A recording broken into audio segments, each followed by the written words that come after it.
저는 태어나서 국회의사당과 국회의원 회관에 처음 와본 강원도 시골감자입니다.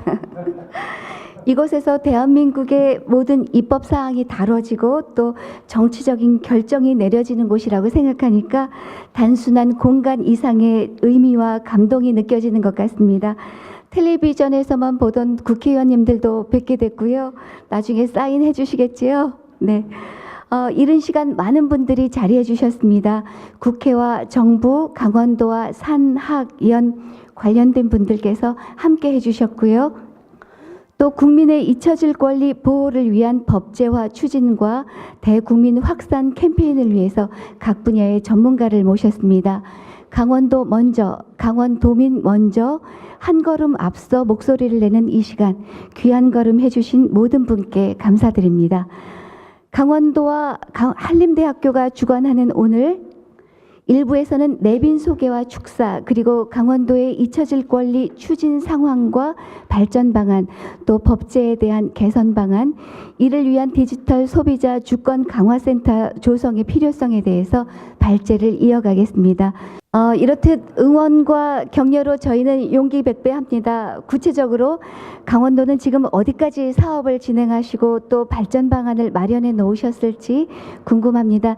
이번에는 강원도 정보산업과 이상호 과장님께서 발제해 주시겠습니다.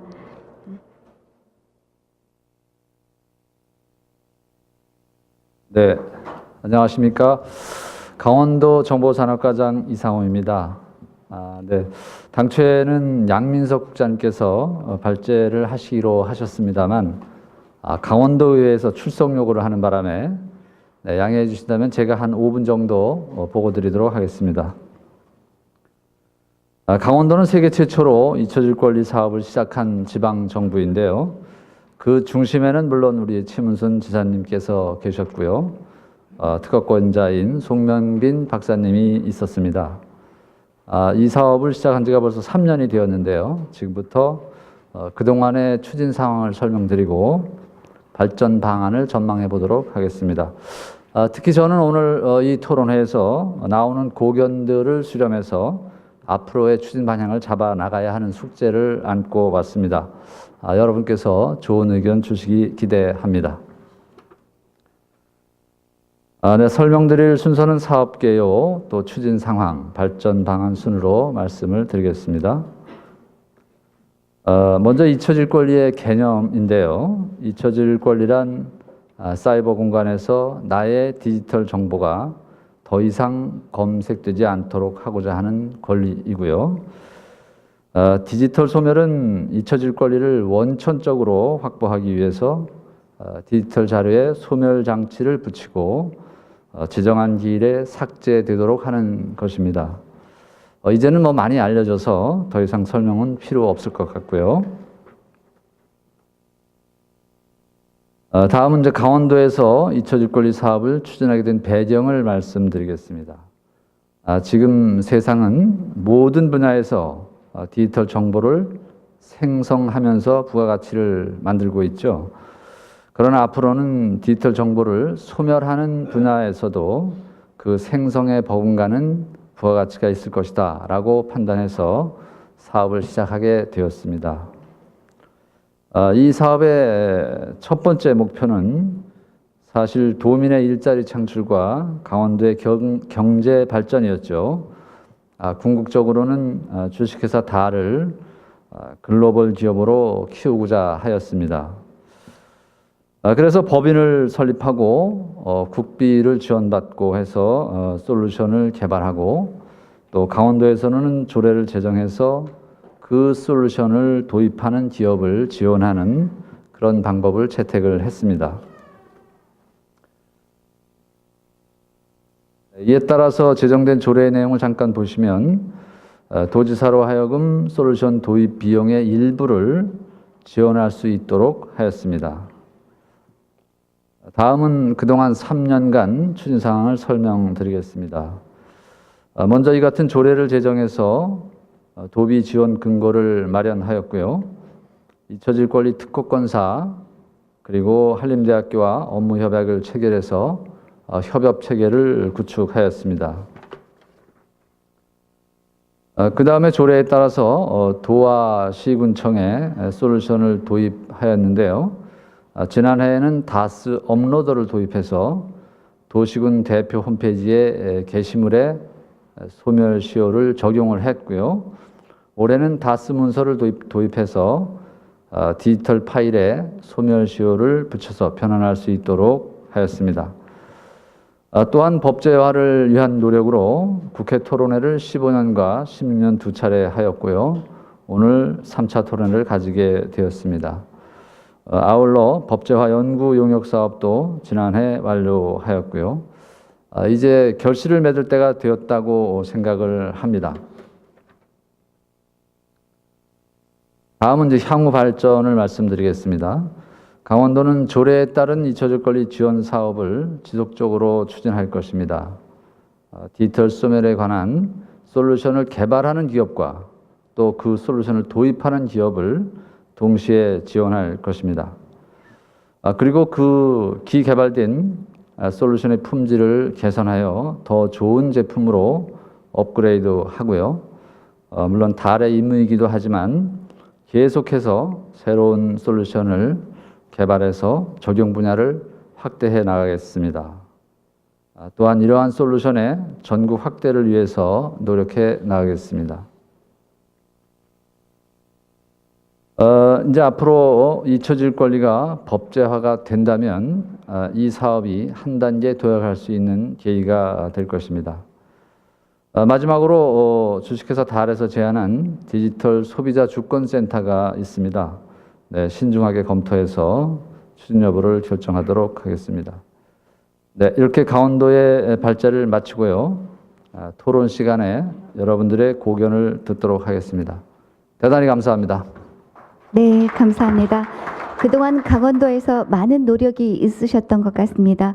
강원도의 전담법인 설립과 솔루션 개발에 대한 지원이 이루어지게 되고 또 이에 따른 일자리가 생기고 경제도 발전되고 또 가장 민감한 개인정보 보호와 디지털 주권 보호가 가능해진다는 이야기 기대됩니다. 이런 토대가 생긴다면 잊혀질 권리의 법제화가 가능할까요? 현행법에서는 어느 정도로 구현되어 있는지 좀 알려주세요. 잊혀질 권리의 개선 방안이 과연 있을지 법무법인 태평양의 이상직 변호사님께 부탁드리겠습니다.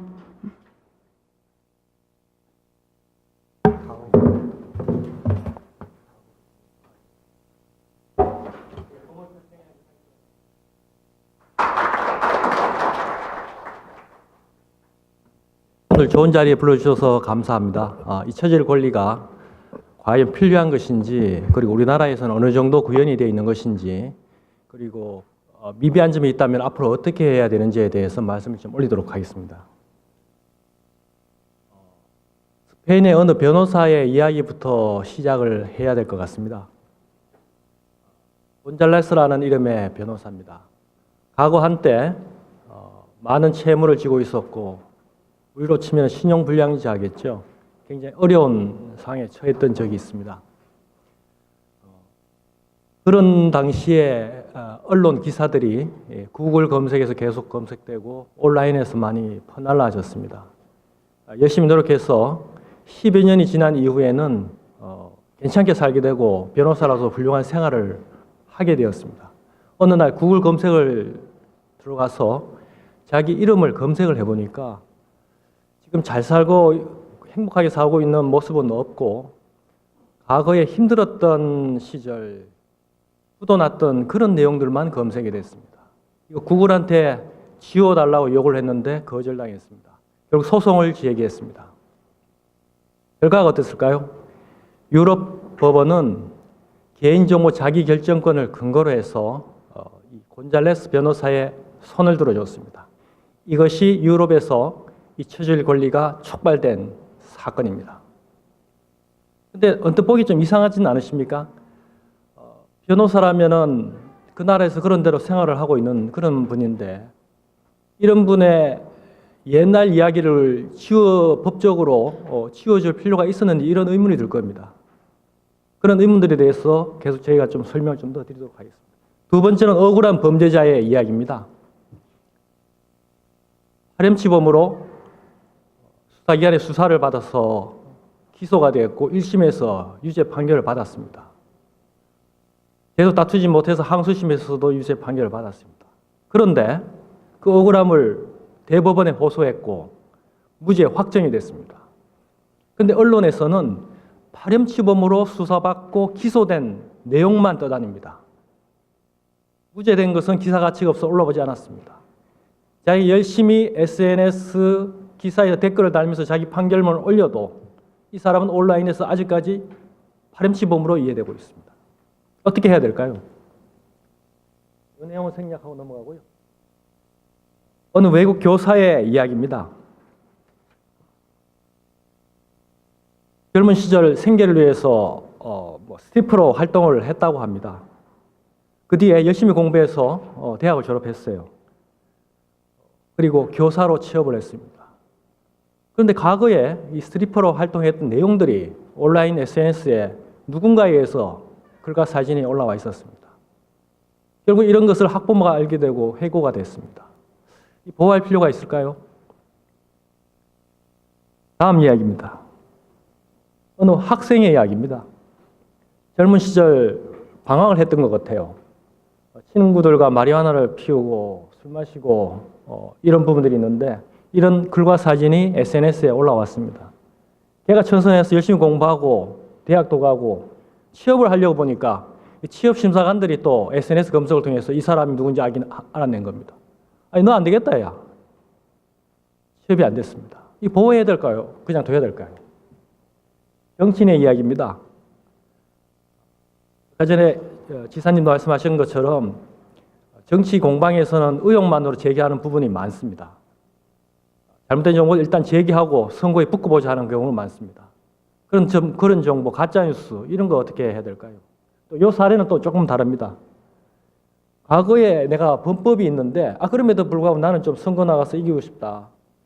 그런데 기사를 검색해보고 온라인 들어가 보면 나쁜 게 나오는데 좀 지워달라. 이게 가능할까요? 두 번째는 병역기 비위장 전입 이런 것들입니다. 이거 나 지우고 싶은데 가능할까요? 디지털 장애사 문제도 있습니다.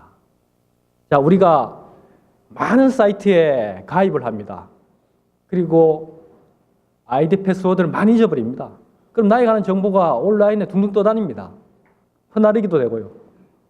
그걸 도와주는 게 디지털 장애사입니다. 나를 대신해서 내 아이디와 패스워드를 확인해서 곳곳에 있는 나의 정보를 지워주는 서비스, 디지털 장애사입니다. 이건 가능합니다. 왜냐? 내가 제공한 정보를 지우기 때문에 가능합니다. 최근에 많이 활성화되고 있다고 들었습니다. 자, 그럼 잊혀질 권리는 무엇일까요? 아까 전에 이상욱 국장님 말씀하신 것처럼 온라인에서 잊혀질 권리입니다. 우리는 사회적 동물이기 때문에 타인과 교류하지 않고서는 존재할 수가 없습니다. 그럼 기본적으로 기억되고 싶지 않을까요? 꼭 그렇지만 않습니다. 잘못된 정보, 그렇지만 법 위반에 이르지 않은 정보들이 많이 있습니다.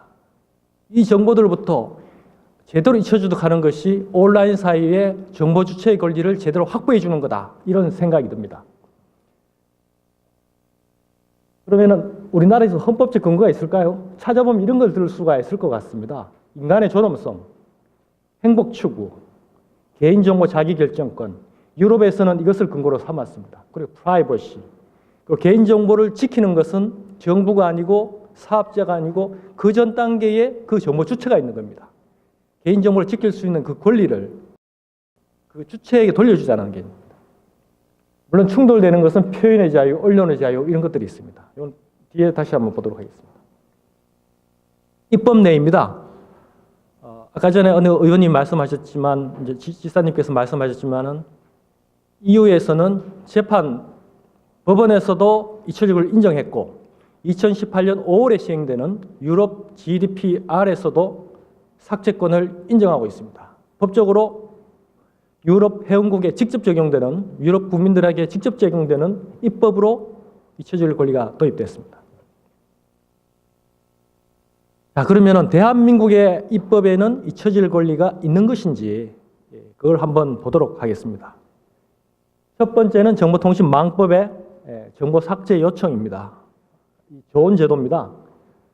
이 정보통신망에 올라와 있는 정보로서 사생활 침해가 있거나 명예훼손이 있거나 하는 등의 권리가 침해되면은 이것을 효과적으로 반박하거나 고치거나 할 수 있는 권리가 있습니다.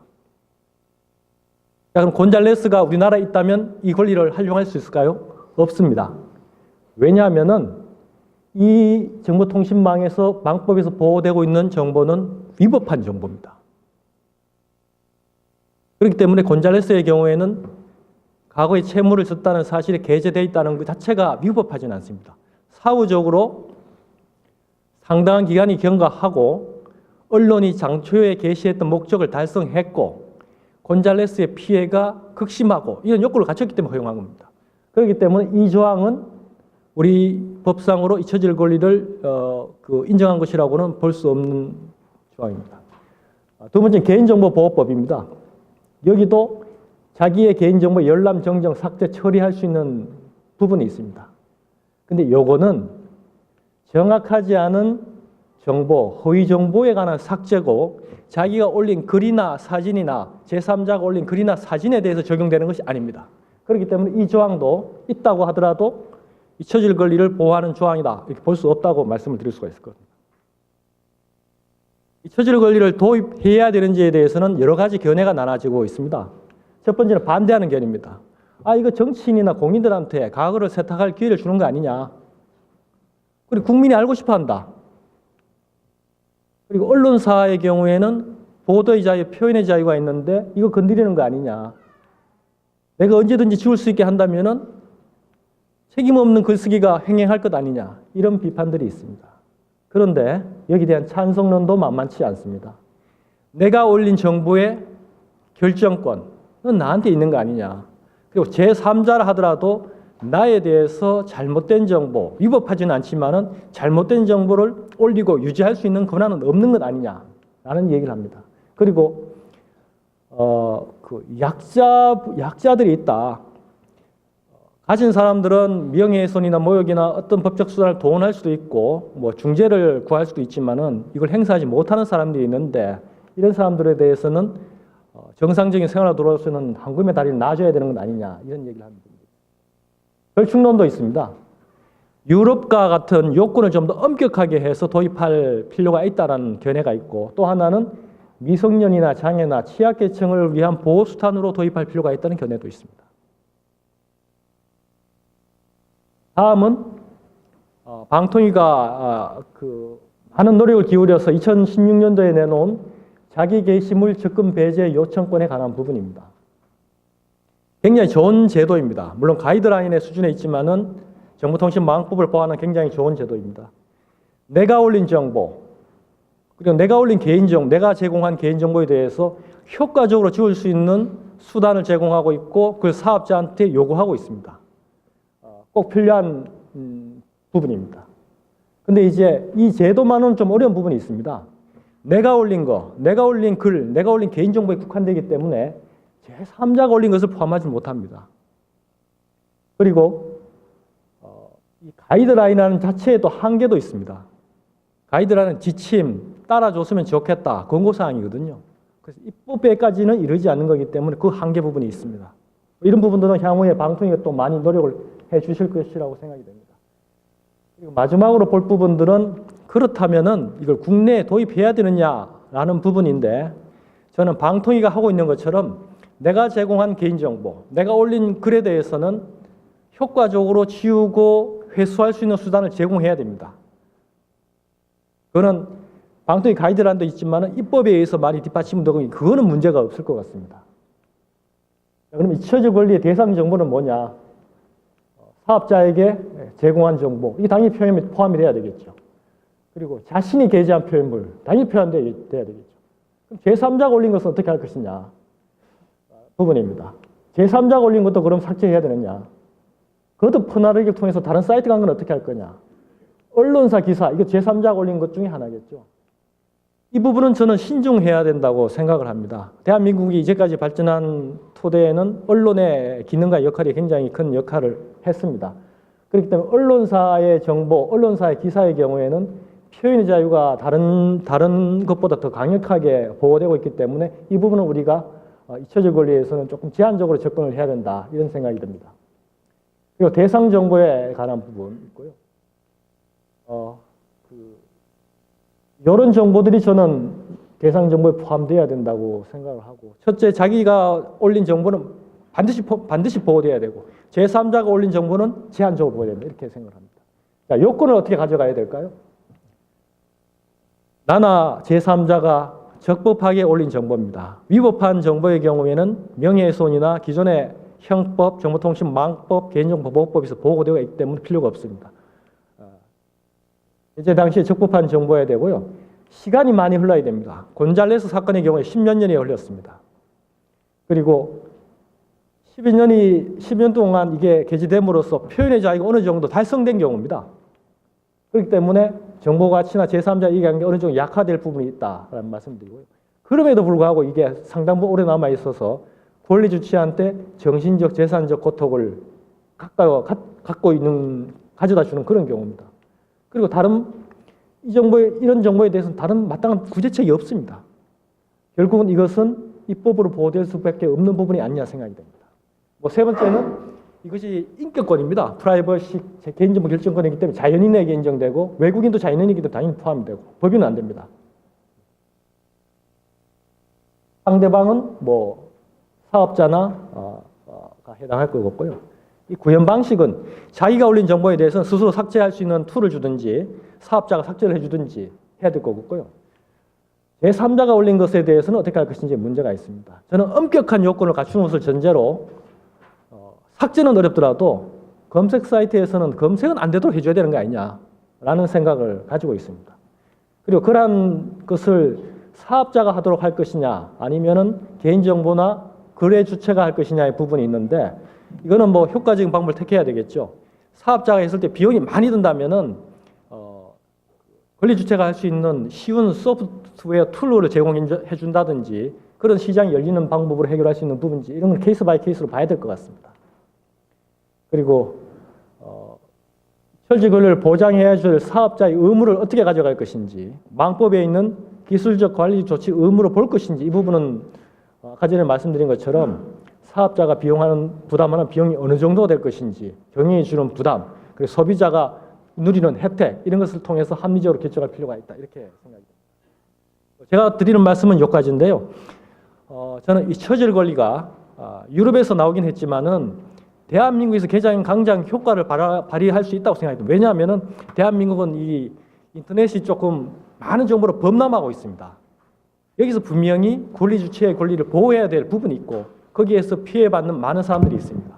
그 권리를 구제하기 위해서는 현행법만으로 분명히 미비한 것이 있기 때문에 이와 같은 부분에 입법적 노력이 필요하다. 이걸로 제 발표를 마치도록 하겠습니다. 감사합니다. 네, 이상직 변호사님 감사드립니다.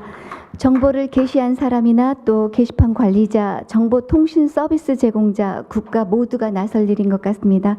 각 사례를 통해 구체적인 방안들이 제시된 만큼 더 많은 논의와 관심이 이어져야겠지요. 이렇게 지원과 법제화가 이어지게 되면 소비자, 즉 국민들이 주권을 갖고 자신의 정보를 관리할 수 있도록 도와주는 플랫폼이 필요하지 않을까 싶습니다.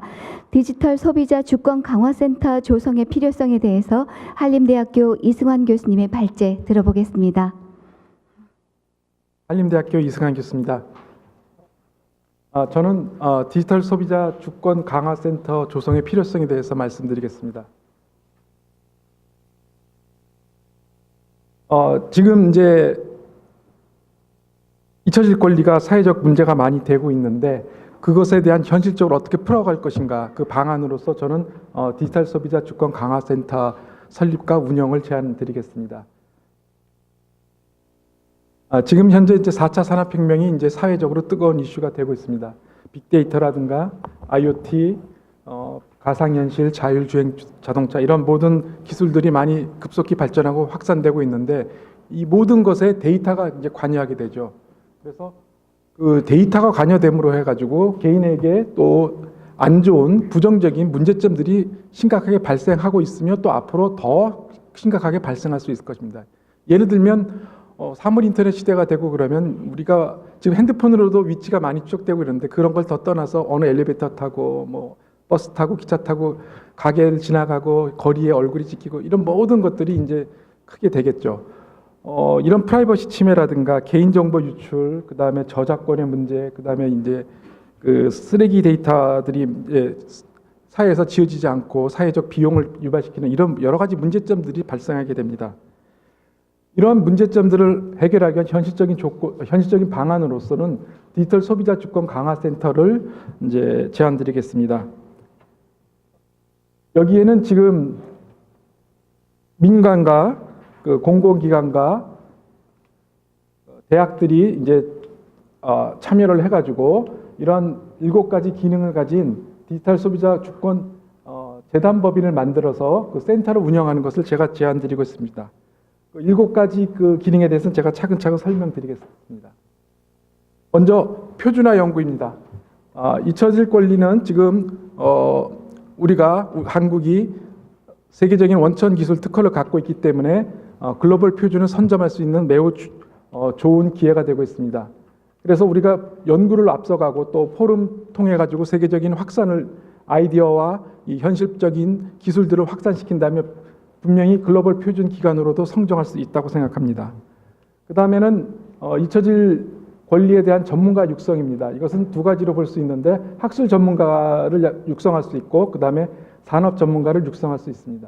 그리고 또한 센터에서는 인증 기능을 할 수도 있습니다. 인증은 국가나 공공기관에서 하는 인증과 그 다음에 민간에서 할 수 있는 그런 인증 그 양 체제로 갈 수 있다고 생각합니다. 또한 잊혀질 권리를 글로벌 사업화할 수 있는 우리는 그 기술과 특허, 저작, 지식재산권이 있기 때문에 가능하다고 봅니다. 여기에서는 국내 업체의 글로벌 진출을 이제 도와줄 수도 있고 또 역으로 해외 유명 업체들이 이제 협력을 통해서 국제적인 사업화를 할 수 있는 그런 것들도 센터가 기능을 했으면 좋겠습니다. 그 다음에 플랫폼도 운영할 수 있다고 생각합니다. 여기서 특히 재밌는 아이디어는 저는 디지털 소비자 주권이 보장되는 1인 1클라우드 제공 사업입니다. 이것이 왜 중요하냐면 지금은 이제 포털에 카페나 블로그에 그 사진을 올리고 그러면 일단 소유가 그들이 되는 거죠.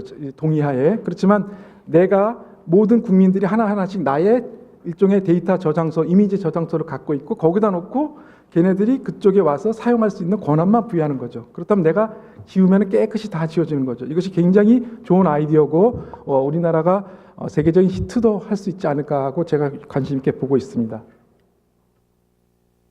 그 다음에 이것은 또한 그 산업 활성화, 고용 창출에도 크게 기여할 수 있다고 생각합니다.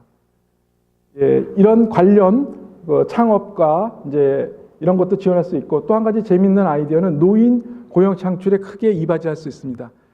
지금 데이터로 이제 하긴 하지만 우리가 예를 들자면 통신사 가입할 때는 종이로 막 써서 내고 뭐 어쩔 수 없이 받아놓고 복사하고 이러죠. 사실은 걔네들이 이제 의무 기간 동안 일주일이나 뭐 보름 동안 되면은 다 소멸시키고 파악해야 되는데 가끔 신문에 나죠. 문제가 되는 게 그걸 빼돌려서 한 번 더 복사하고 뭐 이렇게 되는 건데 이것도 사실은 검증을 할 그럴 필요가 있습니다. 사회적으로. 근데 뭐 경찰이 하기도 그렇고 공무원이 하기도 그런데 어르신들이 일자리 창출을 하면 어르신들은 시간이 이제 굉장히 유연하고 또 노동 강도도 낮고 그렇기 때문에 일종의 잊혀질 권리 감시단 사업, 공공 사업으로 하면 솔직히 제 개인적인 생각으로는 어르신들도 길거리 청소하는 거 굉장히 따분해 하십니다. 오히려 이렇게 보람도 있을 수 있는 그리고 사회적 비용을 아주 효율적으로 쓸 수 있는 그런 사업을 이제 제안드리고 있습니다. 그 다음에 이제 현재 방송통신심의위원회에서 인터넷 권리 침해 구제센터가 있는데 그 디지털 소비자 주권 강화 센터가 제일 먼저 이것을 공동 운영함으로써 이 노하우도 공유하면서 또 앞으로 향후 발전할 수 있는 그런 베이시스를 만들면 좋을 것 같습니다. 이 센터는 이제 그 디지털 그 침해 보호 센터를 우선으로 하지만 재미있는 것은 이제 혹시 들어보신 분 계실지 모르지만 춘천에 수열 에너지 융복합 클러스터 조성 사업이라는 것을 시작합니다. 이것은 문재인 대통령의 100대 국정과제로 이미 확정 열임이 되었고요. 이미 국토부에서는 투자 선도지구 공모 사업에 선정되어 있고 이 위치가 어디냐면 소양강 댐이 한 200~300m쯤인가요? 더 올라가고 여기가 이제 혹시 닭갈비 막스 쭉 있는 그것입니다. 그 건너편이 지금 농사지구가 있는데 이 지구로 선택되어 있습니다. 참고로 말씀드리면 소양강 댐은 만수위가 200m인데 보통 170m, 80m가 있는데 수온이 4도, 5도, 7도 정도밖에 안 됩니다. 이렇게 되면 그 냉각을 이용해서 이쪽이 되겠습니다. 이쪽에 수열 클러스터를 하는데 예를 들자면 구글은 자기네 데이터 센터가 어마어마하게 하고 열을 어마어마하게 방출하죠. 그래서 어떤 짓을 하냐면 수출용 컨테이너에 서버를 넣습니다. 그리고 그 서버를 알래스카 빙하에 물속에 담가 놓습니다. 영하 몇 도 되는 영하는 안 되겠지만 그런데 하기 때문에 그 에너지 전기를 그 발열 냉각팬을 시키는 것이 엄청 문제인데 마침 춘천의 소양강 댐이 죄송한 속된 말로 열일할 수 있는 기회가 또 생겼습니다. 원래 다목적 댐인데 전혀 의도치 않은 또 새로운 수열 에너지 복합이라는 그런 엄청난 혜택을 춘천과 강원도에 줄 수 있을 것 같습니다. 지금 계획으로는 보시는 것처럼 데이터 센터들이 오고 그다음에 스마트팜, 농사도 이제 냉각이 필요하고 그런 거 할 때 그다음에 특화산단, 연구단지 이런 것들이 있는데 지금 이 춘천 수열 에너지 융복합 클러스터의 목표는 빅데이터 목표라고 했습니다. 그렇기 때문에 여기 우리나라 유수한 포털 기업 이미 삼성, SDS 같은 경우는 이제 춘천에 와 있기로 했고 그다음에 네이버도 춘천에 데이터 센터가 있습니다. 앞으로 더 많은 데이터 센터들이 올 것 같습니다. 이게 클러스터가 되면은 관련 기업 연구소들과 우리 디지털 소비자 보호 유권 강화 센터가 여기에 위치한다면은 훨씬 큰 시너지 효과를 볼 수 있다고 생각합니다.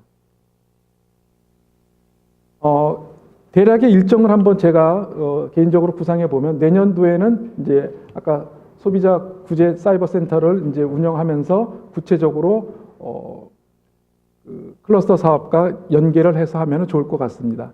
그래서 향후 센터 조성 후 10년 내 지역 관련 산업으로는 1,000억 원 이상의 경제 활성화 효과가 기대되고 그다음에 지역 창출은 2,500명 이상이 고용 효과를 예상할 수 있겠습니다. 역시 그 디지털 소비자 주권 침해를 위한 피해들을 예방할 수 있고 정크 데이터 소멸을 통한 IDC 센터, 인터넷 데이터 센터의 전력 사용량을 감소할 수 있고 이 사회적 활용 속에 우리 디지털 소비자 주권 강화 센터가 모든 그 연구소, 업체들, 데이터 센터들과 관련된 활동을 하면은 사회적인 효율성이 엄청나게 증대되리라 생각됩니다. 그래서 여기 보시는 것이 지금 현재 상황입니다. 강원도와 한림대학교, 그 다음에 원천 기술을 갖고 있는 회사들이 지금 유기적 협업을 통해서 지금 많은 성과들을 내고 있습니다. 앞으로는 저는 그 민간학이 전부 확장을 필요할 것 같습니다. 좀 전에 최문순 지사님이 말씀하셨듯이 서울특별시가 관심을 보이고 있고, 그 다음에 방송통신위원회, 방송통신심의위원회, 그 다음에 소비자연맹, 그 다음에 모든 포털들, 녹색소비자연대, 즉 데이터는 이제 우리가 떼어놓고 일반 개개인 국민들도 이렇게 남의 일이 아니고 자기 일이 된 거기 때문에 그것도 교육도 해야 되고 그것을 산업적으로 발전시키고 또 자기의 권리로 인식도 해야 되고 그런 활동들을 센터가 하면 좋겠습니다. 그래서 결론적으로 센터가 활성화가 되면 전 국민의 잊혀질 권리 의식을 이제 고양시키고 그것을 실제적으로 보호를 하는 대국민 보호 기능이 있고 그 다음에 지금 말씀드린 것처럼 우리가 IT 강국이긴 하지만 또 한 번 새로운 블루오션을 개척할 수 있는 그런 기회가 될 수 있기 때문에 세계 시장을 선도할 수 있는 그런 기회가 되고 끝으로 이제 4차 산업혁명 시대, 데이터 시대에 대한민국의 혁신 성장에 기여할 수 있는 산업적 효과도 매우 크리라고 생각합니다. 감사합니다. 네, 감사합니다. 세 분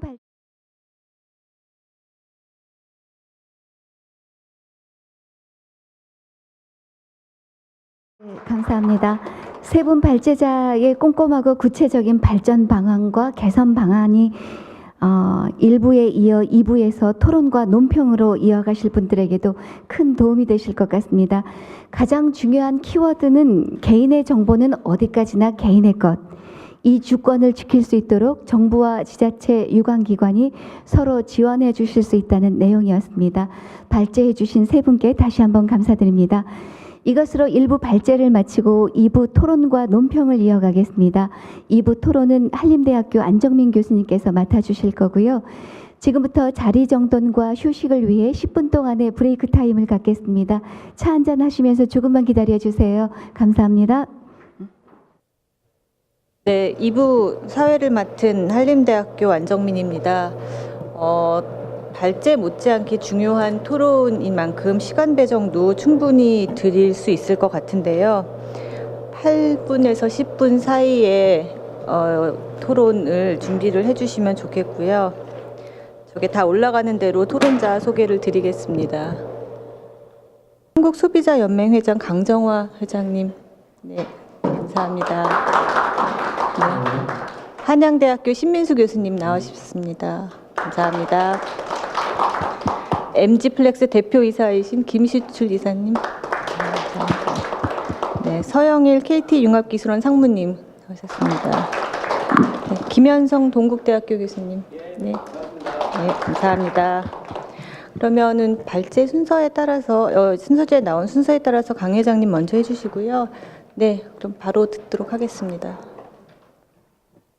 네, 안녕하세요. 방금 소개받은 한국소비자연맹의 강정화입니다. 저희가 그 잊혀질 권리에 대한 토론회는 지난해에도 한번 했고, 그동안 사실 이에 대한 인식도 굉장히 높아지고 그 필요성이나 중요성에 대한 인식도 점점 높아지는 것 같아서 이런 두 번째 토론회 역시 참여하게 된 걸 기쁘게 생각합니다. 제가 사실 조금 전에 말씀을 드렸는데 이러한 중요한 논의들이 이전 같으면 이제 중앙정부에서 시작된다고 생각하지만 지자체에서 이런 안건들을 만들어내고 전국적으로 확산시키는 것이 굉장히 의미 있는 일이라고 생각되고요.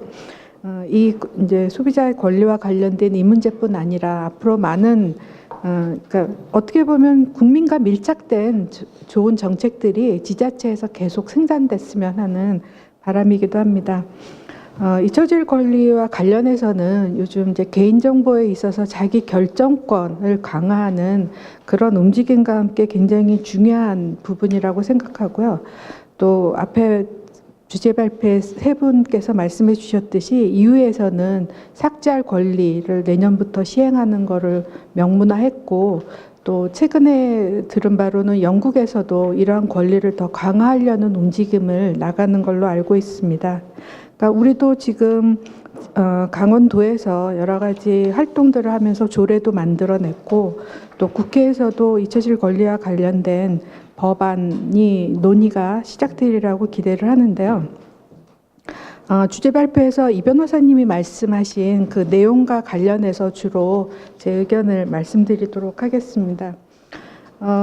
일부에서는 사실 이게 잊혀질 권리냐 아니면 좀 더 분명하게 삭제할 권리라고 좀 더 그 구체적으로 분명하게 얘기하는 게 어떠냐라는 논의도 있는 것 같습니다. 대개 보면 여기서는 그 법에서도 그렇고 우리 가이드라인에서는 이 접근 배제라고 얘기를 하고 있는데요. 사실 이제 접근 배제의 내용에 있어서 저장이나 유통 같은 서비스되지 않을 권리라고 얘기는 하고 있지만 어떻게 보면 이게 주체적으로 하는 거라기보다 그 온라인 운영자라든가 이런 부분에 있어서 이용자가 주체적이지는 못한 그런 부분이 있는 것 같습니다. 그래서 좀 더 적극적으로 그 온라인에서 유통되지 않을 것뿐 아니라 아예 존재하지 않을 수 있도록 그 삭제할 권리라는 개념으로 좀 분명하게 하면 어떨까라는 생각이 있고요.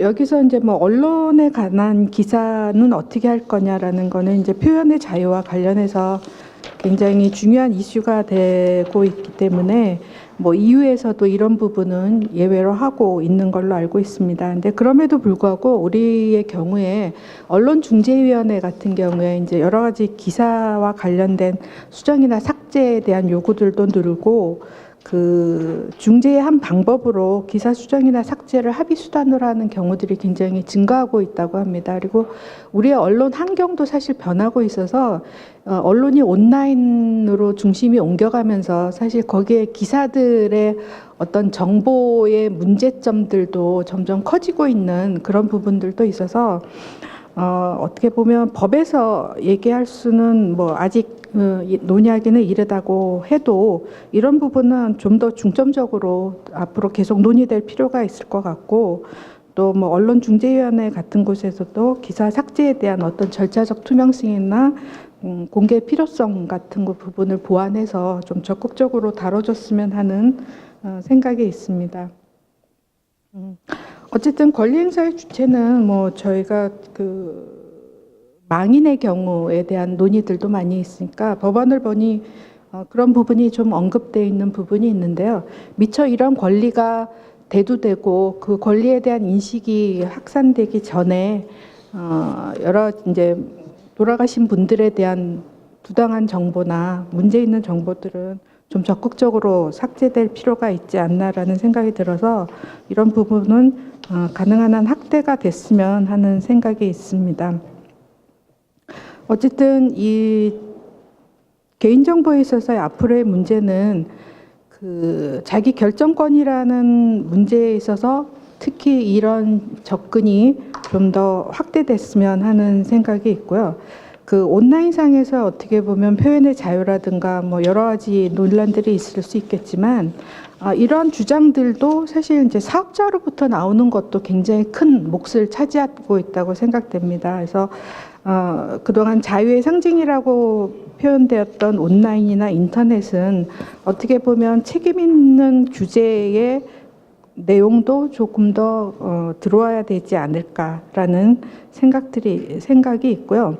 이러한 것들이 이제 하나의 대표적으로 뭐 삭제할 권리라든가 뭐 잊혀질 권리라는 형태로 나오는 게 아닌가라는 생각이 듭니다. 그리고 마지막으로 이제 디지털 소멸에 대한 것도 저희가 굉장히 중요한 내용으로 다뤄져야 되는데 이게 이제 하나의 기술로만 얘기가 되는 것 같습니다. 근데 어떻게 보면 올려진 것들을 나중에 어떤 방식으로 어떻게 지우고 접근 차단을 하고 이런 논의도 중요하지만 디지털 소멸이라고 필요한 기간에 필요한 용도로만 활용하고 없어지는 이런 기술들이 조금 더 적극적인 방안이라고 생각되고요. 이런 것들이 잘 개발이 돼서 여러 가지 정보를 올리는 소비자들이 주체적으로 삭제하거나 소멸시킬 수 있도록 해주는 것도 굉장히 중요하다고 생각돼서 디지털 소멸 기술이나 이런 이제 강원도에서 마련하시는 여러 가지 정책들이 활성화되기를 바랍니다. 감사합니다. 네, 감사합니다. 네, 이용자 통제권 보장을 위해서 좀 논의되어야 될 부분을 더 말씀해 주신 것 같고요. 신민수 한양대학교 교수님께서 토론 내용을 잘 요약해서 해주시기 바랍니다. 예. 제가 생각하기에 잊혀질 권리가 이제 말씀하신 것처럼 굉장히 중요한 권리긴 한데 문제는 이게 공적인 틀에서 얼만큼 담을 수 있겠느냐 이게 이제 굉장히 중요한 것 같습니다. 그래서 기본적으로 뭐 EU라든가 다른 나라에서 이렇게 공적인 틀에 담으려고 하는데 EU하고 일본하고 비교해 봤을 때 좀 시사점이 좀 있지 않나 싶습니다. 그러니까 공적인 틀에 이 잊혀질 권리를 다 담는다라는 것이 일시에 좀 어렵다라는 점이 있고요. 여러 가지 이제 시각 차이도 있고 이해관계자들의 어떠한 입장도 있기 때문에 기본적으로 접근 방법을 우선 민간 쪽에서 좀 자주적으로 대응할 수 있는 방법을 먼저 만든 다음에 제도화하는 방식을 취하는 게 좋지 않겠느냐 싶습니다. 그래서 우선 민간 쪽에서 대응할 수 있는 가장 좋은 방법은 이 잊혀질 권리에 관련 사업자, 그러니까 포털 사업자라든가 여러 가지 기록에 관련된 사업자들이 어떤 기준에 삭제할 것이냐, 그리고 어떤 식의 실적이 나오고 있느냐, 그리고 어떤 삭제에 대한 투명한 절차라든가, 그리고 가장 중요한 건 실질적으로 잊혀질 권리가 꼭 필요한 사람들은 보면은 대부분 사회적 약자인 경우가 굉장히 많기 때문에 어떻게 이용하기 쉬운 인터페이스를 제공해 줄 거냐, 이게 굉장히 중요한 것 같습니다. 그래서 기본적으로 사업자 쪽에서 좀 자주적으로 이걸 대응할 수 있도록 어떤 유인책이 좀 있어야 될 거라고 생각되고요. 그 다음에 필요한 것이 이제 굉장히 고통을 겪는 사람들이 많기 때문에 여기에 대해서 온라인 평판에 대한 보험 체계가 하나 있으면 좀 도움을 받지 않겠는가. 최근에 여러 가지 사태를 봤을 때 뭐 비용이 너무 많이 든다거나 이런 문제도 많았기 때문에 그런 보험 체계도 우리가 충분히 고려해서 기본적으로 그 금전적으로 처리할 수 있게 도와준다거나 혹은 금전적 손해배상이 이루어지게 하는 것도 좀 우리가 고민해 봐야 될 것 같고요. 그리고 기본적으로 이제 우리가 그동안 디지털 에이징이라든가 이런 걸 쭉 얘기했는데 이게 그 공급자 측에서 정보를 삭제하는 건데 어떻게 보면 생산자가 스스로 삭제하는 것도 굉장히 중요하다고 봅니다. 그렇게 보면 정보보호 만료일 같은 걸 만들어서 생산자가 언제쯤 내가 삭제했으면 좋겠다라는 권한을 부여해 주는 것도 우리가 고민해 봐야 될 거라고 생각하고요. 근데 이제 기본적으로는 이런 방법들은 이제 잊혀질 권리에 대한 어떤 문화를 새로 만드는데 인식을 좀 촉진하는 데 도움이 되겠지만 결국에는 이게 법제화돼야 될 거라고 생각합니다. 근데 이제 문제는 이제 법제화할 때 아까 이상식 변호사님 말씀하신 것처럼 이제 가장 중요한 게 목적을 달성하면 삭제하는 것인지 아니면 시간이 지나면 삭제하는 것인지 아니면 이게 삭제에 대한 것인지 아니면 검색까지 다 배제하는 것인지 이게 좀 불분명한 것 같습니다. 그러니까 예를 들어서 지금 그 잊혀질 권리를 링크에 대한 삭제 청구권이다 이렇게 되면 너무 많은 게 사라져 버려서 과연 어디까지 우리가 삭제할 거냐라는 게 문제가 되고요. 그렇게 본다면 결국에 정보 어떤 그 발신자가 어떤 정보 생산자가 만들어 놓은 정보만 삭제할 것인지 퍼나르는 정보까지 할 것인지 아니면 퍼나른 걸 게시하는 것까지 할 것인지에 대한 범주가 명확하지 않으면 너무 또 알 권리가 사라지는 문제도 있을 거라고 생각되고요. 그런 면에서 생각해 볼 것이 이제 이 어떤 검색기다 그러면 혹은 내용이다 그러면 제목만을 삭제할 것인지 아니면 뭐 코드 조각만 삭제할 것인지 아니면 링크 자체를 삭제할 것인지 또 하나 중요한 게 이제 전 세계적인 도메인을 다 뒤져서 할 것인지 이것도 굉장히 중요한 것 같습니다. 왜냐하면 지금 아시는 것처럼 인터넷 실명제가 되고 나서 굉장히 해외 업체 쪽에 해외 사업자망을 많이 사용하고 있기 때문에 사이트를 많이 사용하고 있어서 지금 그 우리나라 사업자한테 이걸 지속적으로 요구하는 것도 역차별의 문제가 있을 것 같고요. 그래서 해외 사업자의 어떤 도메인까지도 어떻게 삭제할 수 있는지라는 문제가 있을 것 같습니다. 그래서 이런 문제를 고려한다면 법제화를 한다고 해도 기존 입법의 모든 걸 다 의존할 수는 없을 것 같고요. 일정 부분 이상은 이제 좀 사업자들 자주적인 혹은 민간부 자주적인 어떤 노력을 할 수 있도록 유인을 마련해 주는 것이 이걸 포괄적으로 해결할 수 있는 방법이 아닌가 싶습니다. 예, 이상입니다. 네, 감사합니다. 정말 짧은 시간에 삭제 기준이라던가 법제화하기 전에 선결돼야 되는 여러 가지 문제를 지적을 해주셨고요. 이따가 토론이 더 진행이 되면 좋을 만한 내용인 것 같습니다. 다음으로는 김시출 대표이사님. 네. 네, 안녕하세요. 토론자 김시출입니다. 이 귀한 자리에 초대해 주셔서 일단 감사드리고요. 세 분의 발제 정말 잘 들었습니다.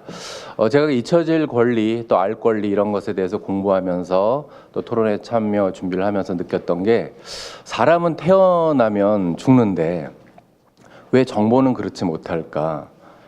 사람은 웰다잉을 얘기하는데 왜 정보는 웰다잉이 없을까라는 생각을 많이 했습니다. 그래서 정말 요새 디지털 인권 개념이 많이 중요하게 되고 있는데요. 정보의 웰다잉이 꼭 필요하지 않을까라는 생각을 하게 되었습니다. 인간의 기본권이기도 하고 2009년도에 잊혀질 권리라는 책을 처음 만들어서 이 개념을 촉발시켰던 그 빅터 마이어 교수가 디지털 문신이다. 인터넷 이 기억들이 정말 사라지지 않는다. 우리는 기억을 기본으로 살았던 사람들이 아니라 망각이 기본이어야 되는데 왜 우리는 자꾸 기억되어져야만 하는가라는 문제 제기를 했습니다. 그래서 굉장히 많이 저도 생각을 하게 됐고 이 법제와 전국 확산이 꼭 필요하다는 생각을 하게 되었습니다. 유럽이나 미국 같은 경우에는 요새 스냅챗이라던가 스피릿 포 트위터라고 그래서 전송하면은 10초 안에 사라지는 그리고 주민증이라든가 여러 가지 데이터를 보냈을 때 그냥 보내는 걸로 끝나고 바로 사라지게 하는 기술들이 굉장히 늘어나고 있습니다. 휘발성 SNS라고 하는데요. 이것도 비즈니스적으로도 굉장히 의미가 있고 우리나라에서도 빨리 좀 도입이 되어서 개선이 되어야 되지 않나 생각을 합니다. 저는 이제 MJ플렉스라는 회사에서 그 HR 관련된 일을 하고 있는데요. 사례를 조금 말씀드려 보면 이제 56페이지에도 제가 적어놨는데요. 이제 개인들이 이제 입사 지원을 하게 됩니다. 그러면은 사실 기업에서 가장 두려워하는 게 이 정치적 성향, 노조 뭐 만드는 것 이런 것들인데요. 페북이나 SNS 뭐 이런 트위터를 검색을 합니다. 인사 담당자들이. 그래서 과거에 짧았던 생각, 실수, 판단 이런 것들이 끝까지 추적이 돼서 과거에 그런 행동을 했던 것들이 입사에 실제로 영향을 주는 사례를 제가 직접 봤습니다.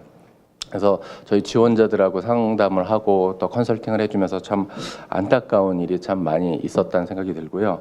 또 한편으로는 알 권리 이런 것도 되게 중요하다고 생각은 듭니다. 예를 들어 성형외과 의사가 자기는 수술을 되게 못해서 댓글이 많이 달렸는데 지워달라.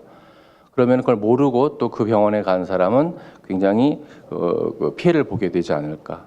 그래서 이런 부분이 좀 더 구체화적으로 구분되어지고 개인의 정보냐, 언론 기사냐. 그래서 저는 디지털 내에서의 공인과 사인.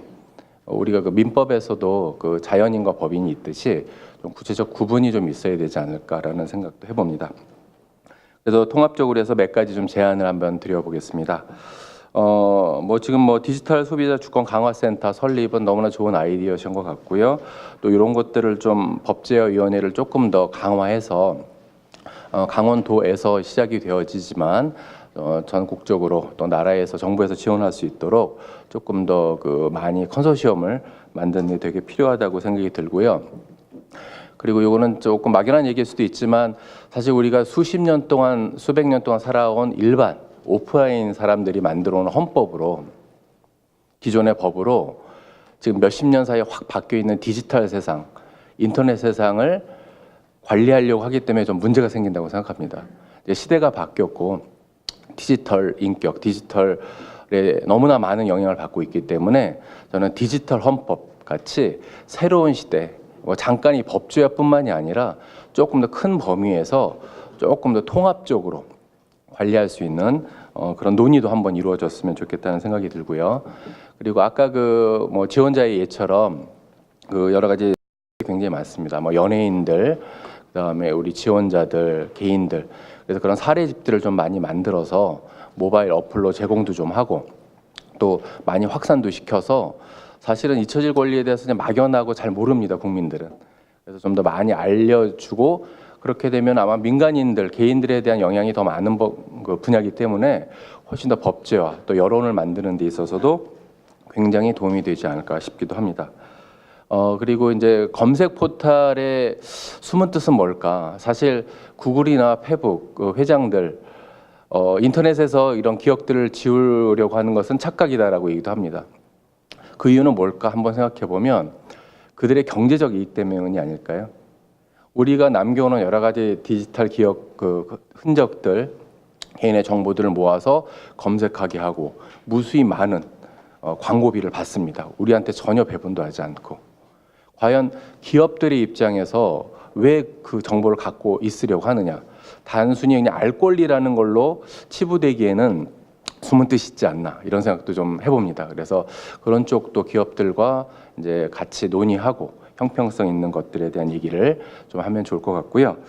마지막으로 한 말씀만 더 드리면 제가 저희 스태프들하고 또 제가 강의 나갈 때도 항상 얘기하는 게 우리 좀 디지털 다이어트를 좀 하자. 너무 SNS 많이 보고 너무 많이 글을 쓴다. 우리 살만 빼지 말고 우리 글도 좀 빼자라고 얘기를 하는데 이게 찾아보니까 디지털 금욕주의라는 개념도 있더라고요. 사실은 이 모든 발생의 주체는 정보를 생산하는 개인일 수 있습니다. 조금 더 자제하고 신중하게 생각해서 한 번 더 노력을 한다고 하면 생산자들이 이런 법을 또 미연에 방지할 수도 있고 또 여러 자동 삭제라던가 기한 설정이라던가 이런 것들이 좀 법제화돼서 당연시하게 된다고 하면 더욱더 좀 나아지는 세상이 되지 않을까 싶습니다. 이상으로 토론 마치겠습니다. 네, 감사합니다. 인사 업무에서의 경험도 공유를 해주셨고 디지털 헌법과 같은 어떤 새로운 논의를 제안을 해주셨습니다. 순서상으로는 지금 KT 서영애 상무님 이 순서신데 지금 파워포인트를 사용하실 거죠? 예, 그러면 괜찮으시면 김현성 교수님 먼저 가시고 듣도록 하겠습니다. 괜찮으실까요? 김 교수님. 네, 김현성입니다. 아무튼 이 사회를 일부를 하시는데 우리 사회자께서 도지사님을 감자라고 부를 정도로 이 강원도의 문화가 이렇게 말랑말랑해서 이렇게 이런 것까지 오지 않았을까라는 상상을 해봅니다. 사실 저도 이제 서울시에서 한 6년을 공직 생활을 했는데 우리 원순 씨한테도 사실 쉽지 않거든요. 그렇게 부르기가. 그래서 아마 이 강원도 도정의 이 문화가 얼만큼 이런 상상을 할 수 있었구나. 그래서라는 생각을 해보게 됩니다. 아무튼 그리고 이제 그 이상호 과장님 말씀 들으면서는 제가 서울시에서 이제 최초이자 마지막 디지털 보좌관이라고 이제 CDO 역할을 했었는데 참 이걸 저희가 하지 않고 제가 그만둔 게 좀 아쉽구나라는 생각합니다. 그래서 아무튼 강원도의 이 선도적 노력이 굉장히 큰 국가적 의제로 만들어질 수 있겠다라는 생각을 하고요. 내년도 그 김난도 교수가 2018년 트렌드로 이런 워딩을 썼어요. 이 꼬리가 몸통을 흔들다. 뭐 이렇게 해서 얘기를 했는데 아마 이 강원도도 이런 잊혀질 권리와 관련돼서는 아마 꼬리가 몸통을 흔드는 그런 일이 되지 않을까라는 생각을 또 해봅니다. 그 이상직 변호사님 그 논점이 굉장히 명쾌해서요. 저는 그 물음, 그러니까 얼마나 좋은 물음을 가지고 있느냐가 얼마나 좋은 문제를 해결할 수 있느냐의 출발인 것 같아요. 그래서 교수님, 변호사님 물음이 다 너무 좋더라고요. 근데 이제 제가 이제 그 동의하고 또 중요하게 우리가 생각해야 될 부분이 그 권리 행사 요건의 엄격함이다라고 저는 이제 개인적으로 생각합니다. 그래서 개인들의 잊혀질 권리, 개인의 권리를 강화하는 것도 중요하지만 어떻게 보면 제3자가 어떤 객관적 데이터나 객관적인 내용을 가지고 했던 말들, 그러니까 언론이나 표현의 문제에 있어서는 좀 더 엄격하게 그 권리 행사를 할 수 있게 해야 된다라는 게 저는 기본적으로 생각이고요. 그리고 조금 언론이 갖고 있는 어떤 자유로움은 이게 침해받아서는 안 된다. 그것은 굉장히 이번 그 법제화든 앞으로 해나가는 일에서 굉장히 중요한 부분이 아닐까라는 생각이 들고요. 그 다음에 그 이승환 교수님 말씀 중에서 굉장히 뭐 수열 에너지 융복합 서버는 너무나 이런 정부에서 이런 아이디어도 냈나, 이게 문재인 정부에서 낸 건가요? 강원도에서 낸 거예요? 이것도 뭐 대단하시네요. 전 박수 한번 쳐드려야 될 것 같은데요. 박수 한번 쳐드려야 되는데. 저 깜짝 놀랐어요. 예. 진짜 이런 상상력과 창의력이 결국은 정말 강원도의 어떤 리더십에서 나온 게 아닌가라는 개인적으로는 생각합니다. 사실 이게 감자 발언이 너무 충격적이 갖고 저는 개인적으로. 아무튼 그렇고요. 그 민관학 협의체 구성한 분야에 저는 그게 굉장히 중요한 것 같고 어떤 정부 주도로 갈 수는 없다. 그래서 이게 이제 저는 그 지난번 송명빈 박사님하고 이런 얘기도 했어요. 그러니까 이게 법이나 자꾸 이제 구조, 이게 어떤 뭔가 시스템 뭐 이런 쪽으로만 생각할 게 아니라 이건 자발적인 어떤 각성 캠페인의 문제일 수도 있겠다. 각자가 가지고 있는 캠페인의 문제일 수도 있고, 과거에 언론의 어떤 수용자들의 언론 수용성에 대한 문제가 있을 때 어떤 언론 운동을 하는 사람들이 했던 게 리터러시 운동이거든요. 제대로 읽는 사람이 제대로 수용하면 되지. 어떤 이런 운동도 있었어요. 그래서 저는 이제 이 디지털 리터러시도 굉장히 중요한 하나의 운동이고 캠페인이 될 수도 있겠구나. 그래서 그 향후에 디지털 소비자 주권 강화 센터가 만들어지면 그런 것도 굉장히 중요한 의제로 다뤄져야 된다. 그리고 이제 좀 작은 일일 수도 있지만 디지털 소비 주권 강화 센터보다는 디지털 소비 주권 센터가 좋지 않을까. 저는 이제 정부나 이런 데서 만드는 그 명칭들이 자꾸 이제 지능, 강화 뭐 이런 거 들어가는 게 별로 저는 좋지는 않은 것 같아요. 그래서 그냥 담담하게 디지털 소비 주권 센터라고 하는 게 더 중립적이면서도 의미도 더 전달하지 않을까라는 생각이 들었고요. 그 다음에 그 시니어 분들을 위한 일자리를 만들어 보겠다라는 것도 저는 되게 인상적이고, 이건 실제로 네이버가 에버그린이라고 그래서 네이버 안에서 잘못된 정보를 이렇게 삭제하고 잘못된 정보를 발견하는 어른들 센터가 있어요. 저기 은평구, 서울시 은평구에도 하나 있고 아마 네이버가 있는 성남시 쪽에도 한 500명 정도의 채용을 해서 저희가 이제 주목해서, 왜냐하면 그 당시에 저희가 이제 문제를 삼았던 게 어른들은 왜 자꾸 맨날 주유소 가지고 택배만 해야 되냐. 디지털 잡이라는 것도 할 수 있지 않겠냐. 그리고 스마트 시니어가 나오고 있는 게 아니냐. 그래서 그런 스마트 시니어들에게 맞는 스마트한 일자리가 좀 필요한 게 아니냐라고 해서 이제 찾다가 네이버가 실제 그런 걸 하고 있더라고요. 그래서 이제 그런 걸 했는데 아마 그 주권센터에서 사업 중에 그게 있어서 그런 건 좀 참조해볼 만 하겠다라는 생각이 좀 들었습니다. 그리고 저는 이제 이 문제를 논의하는 데 있어서 세 가지를 좀 헷갈려서는 안 되겠다. 그러니까 첫째로 개인으로 생산하는 정보, 이 문제는 저는 권리 차원에서 굉장히 크게 보장돼야 되고 크게 돼야 되는데, 이제 제3자가 어떤 그 개인을 대상으로 한 정보, 그러니까 쉽게 말하면 이제 언론사, 예를 들어 언론사의 정보일 수도 있겠죠. 근데 그 언론사의 정보와 관련된 그 권리 주체를 어떻게, 권리 주체자의 권한을 어디까지 봐야 되느냐라는 것도 사실 좀 더 이게 면밀하게, 두 번째 사안이 되게 면밀하게 해야 될 것 같고요. 이제 세 번째는 아까 우리 최문순 지사님 말씀에서도 있었지만 이제 개인 정보와 관련된 이제 관이든 기업이든 개인 정보를 취득하면 그 개인 정보를 어떻게 관리하고 어떻게 해야 되는, 이건 굉장히 좀 엄밀하게 관리돼야 된다. 그래서 저는 1번하고 3번은 굉장히 엄격하게 관리됐으면 좋겠다. 권리가 그냥 크게 보장됐으면 좋겠고, 2번 제3자의 권한 만들어진 이 정보는 조금 더 엄격한 관리가 좀 필요하다라는 생각이 들고요. 저는 우리 송기현 의원님 옆에 계시는데, 저는 이 문제는 사실 솔직히 말하면 헌법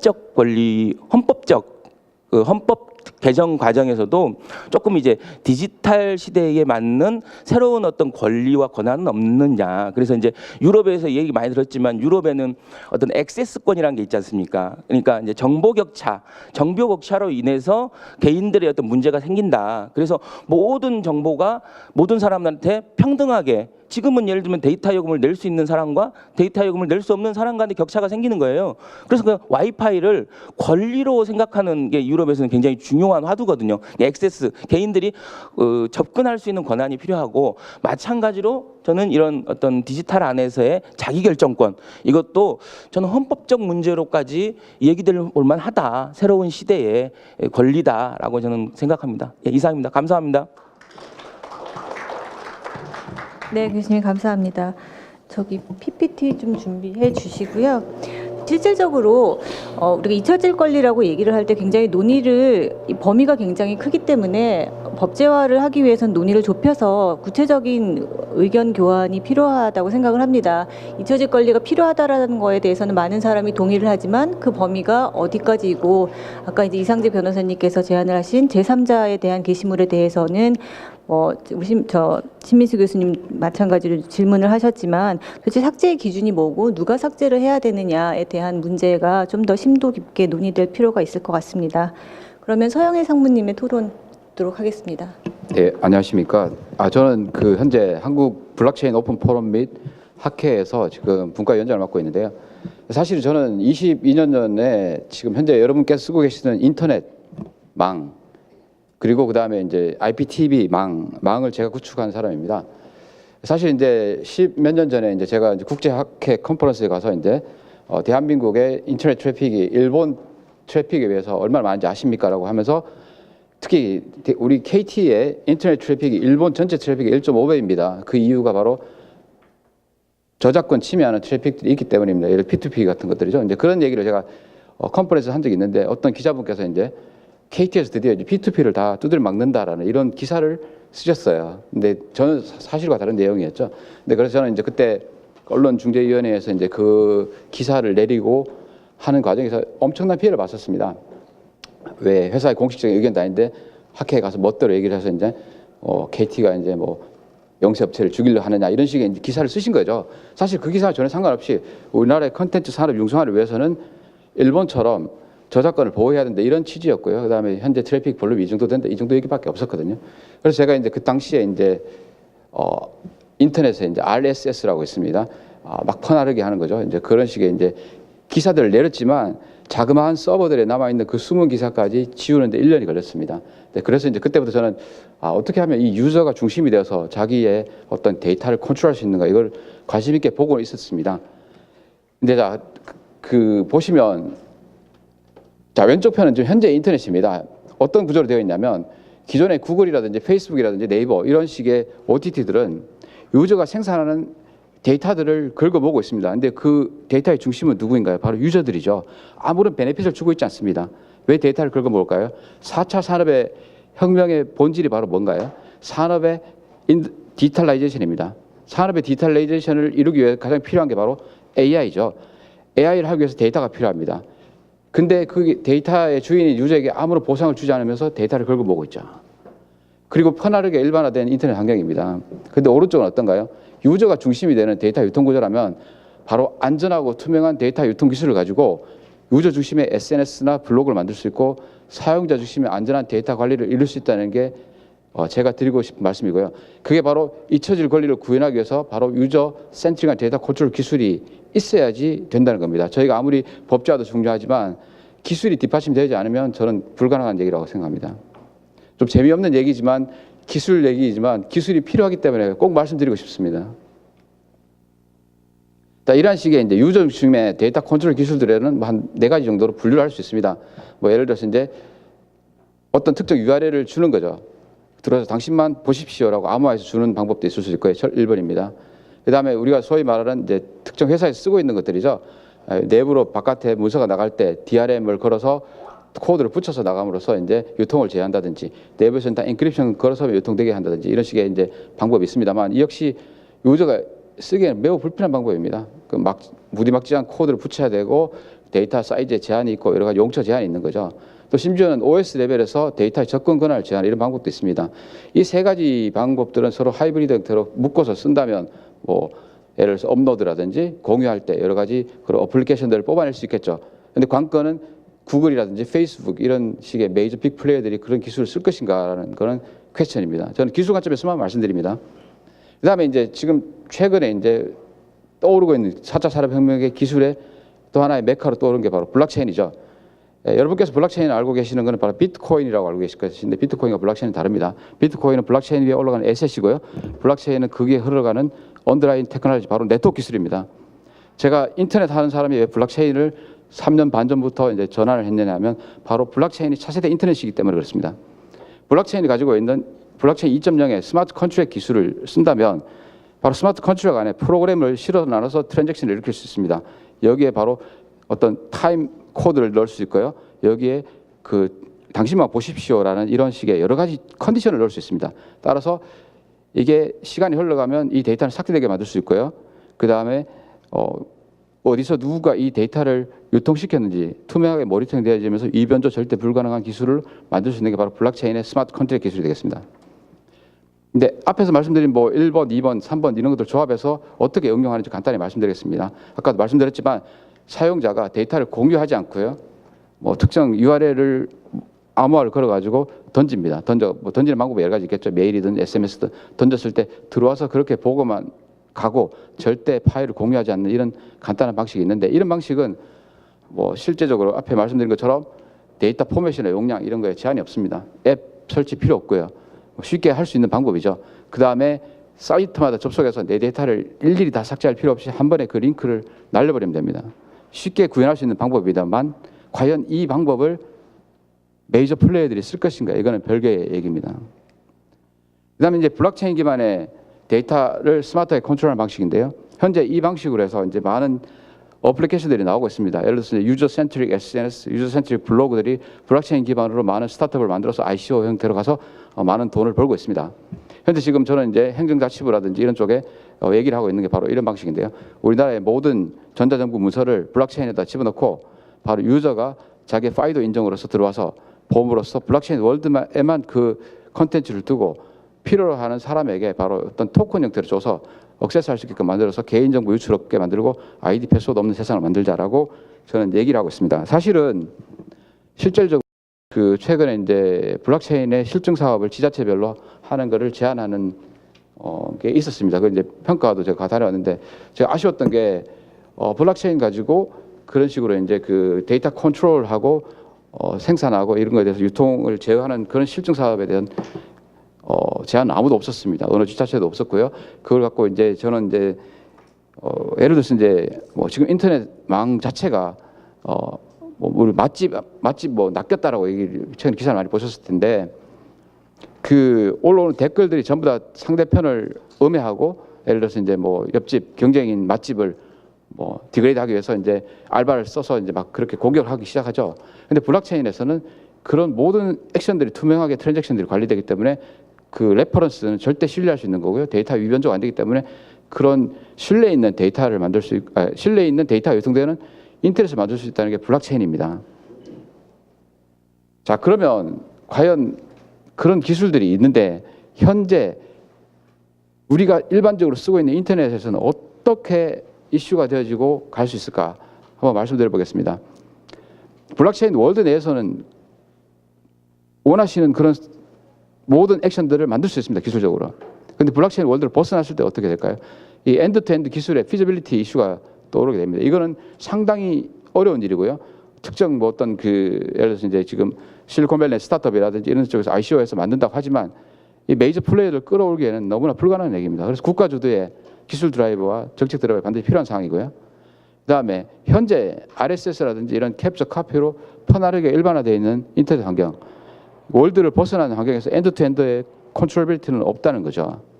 그러면 가장 중요한 바로 이런 메이저 플레이어들이 쓰고 있는 SNS를 유저가 일반적으로 쓰고 있습니다. 페이스북이라든지 뭐 인스타그램부터 시작해서 등등등 쓰고 있습니다. 휘발성 아까 SNS도 얘기하셨지만 이러한 그 어플리케이션들은 현재 인터넷 위에 돌아가는 어플리케이션들입니다.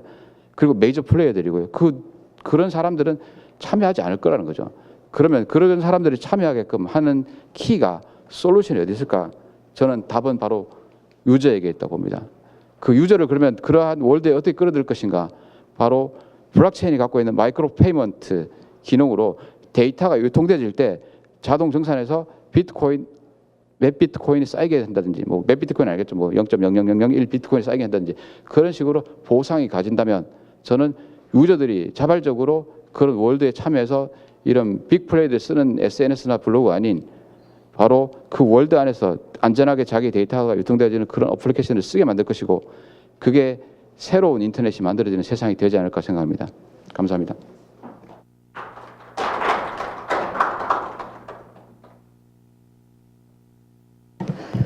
네, 감사합니다. 이런 잊혀질 권리를 전제로서 뒷받침되어야 하는 기술을 설명을 해주셨고 결론적으로 그 이용자, 유저가 중심이 될 수 있게 스스로 사용할 수 있는 이제 환경을 만들어서 제공을 한다면 이런 쉬운 어플리케이션들을 사용하지 않을까라는 말씀으로 토론을 마쳐주셨습니다. 저희 이제 앞서 발제하신 분들에게 토론을 듣고 나서 다시 뭐 코멘트를 하실 시간을 드릴 건데요.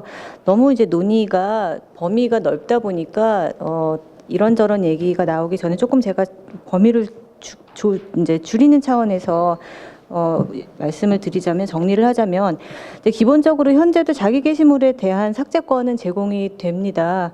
그래서 아까도 얘기가 나왔던 게 제3자에 대한 것과 그다음에 자기 게시물에 대해서도 이용자에게 이제 얼마나 편리하게 삭제권을 제공을 하느냐, 즉 뭐 우리 한 번에 모든 삭제를 제공할 수 있게 하는 것 아니면은 각자 찾아가서 하는 게 불편하니까 미리 뭐 거기에 타이머를 달아가지고 스스로 소멸되게 하는 여러 가지 이제 방안들이 있는데 이제 이거를 법으로 강제할 것인지 영업 방법에 대한 어떤 개입이 될 수도 있고 신민수 교수님께서 지적을 하셨던 것처럼 아니면은 서비스로 이용자에게 그러니까 뭐 사업자가 자발적으로 스스로 이용자에게 서비스를 제공하는 차원에서 준수하게 할 것인지 뭐 이렇게 인센티브로 제공을 해서 그런 거를 뭐 강화시킬 것인지에 대한 뭐 언급도 하셨는데요.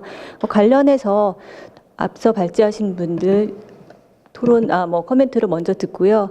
그 다음에 다른 코멘트가 또 토론자 사이에서 없으시면 플로어에도 기회를 드리도록 하겠습니다. 혹시 이상호 과장님 더 추가하시고 싶은 말씀? 네, 뭐 특별히 드릴 말씀은 없고요. 하여간 지금 여러 가지 저희들이 몰랐던 내용도 많이 나오고요. 아주 세세하게 분석들을 많이 해주셔서 도움이 많이 될 것 같습니다. 잘 분석해서 앞으로 진행을 잘 하도록 하겠습니다. 저희는 뭐 주로 듣는 쪽에 있도록 하겠습니다. 감사합니다. 네, 감사합니다. 이상직 변호사님.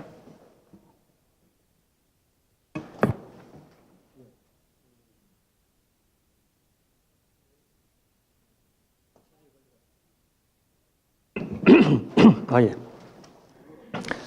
네, 말씀하신 분들 내용의 대부분 잊혀질 권리의 필요성에는 많이 공감을 하시는 것 같습니다. 특히 자기가 올린 게시물이나 개인정보에 대해서는 이건 철저하게 정보 주체의 권리를 보호해서 회수할 수 있고 정당하게 맞는 것으로 고칠 수 있고 하는 권리들이 보호가 돼야 될 것 같습니다. 문제는 제3자가 올린 부분인데 언론의 자유는 철저하게 보호가 돼야 되고요. 다만 이제 그 정도에 이르지 않은 신빙성 없는 정보들이 올라와서 많은 사람들을 괴롭히는 경우들이 있습니다. 그로 인해서 방어할 수 있는 능력이 되는 사람도 있지만은 지적장애가 있거나 이 미성년자나 이런 여러 가지 열악한 지위에 있는 분들은 그런 권리를 스스로 행사하지 못하고 아주 그 열악한 환경에서 피해를 보고 있는 부분들이 분명히 있는 것 같습니다. 그런 부분들을 보호하기 위해서는 그러면 어떻게 가져가야 되느냐? 그 부분에 있어서는 이 제3자가 올린 게시물에 대해서는 잊혀질 권리를 인정할 때 요건을 분명히 엄격하게 가져가야 될 것 같습니다. 참조할 것은 유럽의 기준인데 장기간 이미 올라 있었다. 그로 인해서 그 올린 사람의 표현의 자유 그리고 국민의 알 권리가 충분하게 이미 보호된 상황이다. 그리고 그럼에도 불구하고 이게 올라와 있음으로 인해서 그걸 그 내용에 나와 있는 사람, 제3자 올렸으니까 내가 올린 건 아니죠. 그 내용에 나와 있는 사람의 고통이 극심하다. 요거는 어느 정도 주관적 요건, 객관적 요건을 만들 수가 있을 것 같습니다. 거기에 대해서 어느 정도 의견 수렴이 된다면은 저는 국내에서도 이제 지금 맞는 그런 입법적인 미래에 맞지 않는 부분이 분명히 있거든요.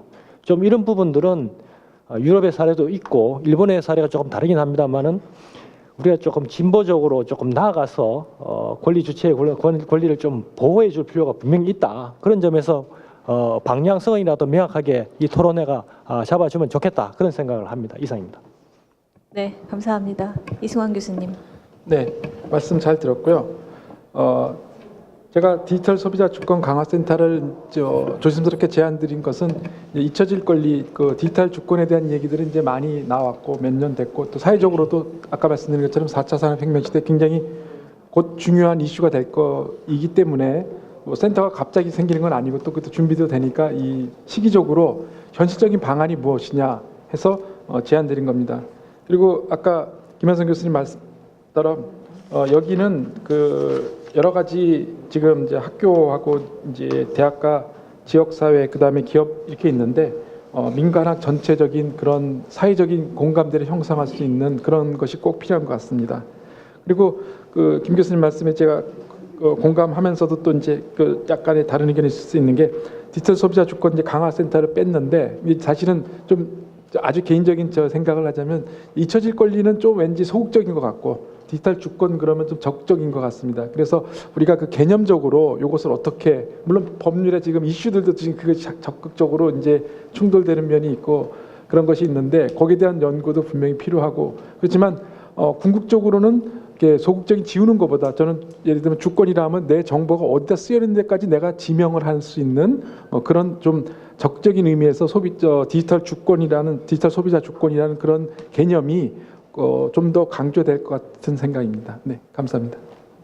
네, 혹시 토론자 중에서 조금 더 추가하시고 싶으신 분이 있으시면 주저하지 마시고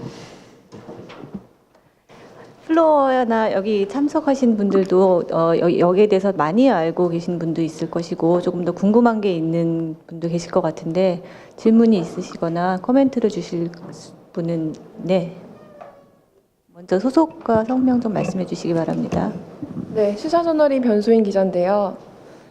발표 잘 들었습니다. 근데 제가 몇 가지 이거에 대해서 조사를 하면서 느낀 건데 위법한 정보라고 하더라도 완벽한 삭제가 굉장히 불가능한 게 현실이라고 알고 있어요. 특히 요새 웹캠이 유출되고 몰카가 많이 올라오고 심지어 리벤지 포르노 같은 것도 많이 이슈가 되고 있는데 여기에서 고통받는 분들은 분명히 위법한 상황임에도 좀 완벽한 삭제가 어려워서 어려움을 많이 겪고 있는데 이게 가능한 것인지 기술적인 부분 좀 설명을 듣고 싶고요.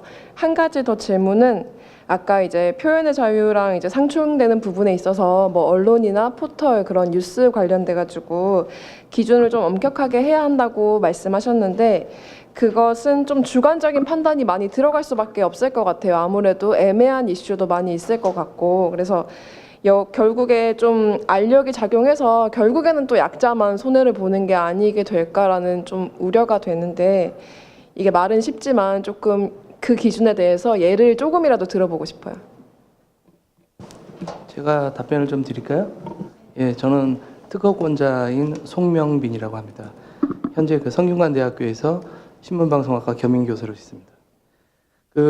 지금 잊혀질 권리와 관련돼서는 우선 세 가지 얘기를 제가 좀 드리고 싶습니다. 첫 번째는 현재까지는 우리가 종이에다가 글을 쓰는 시대를 살아왔습니다.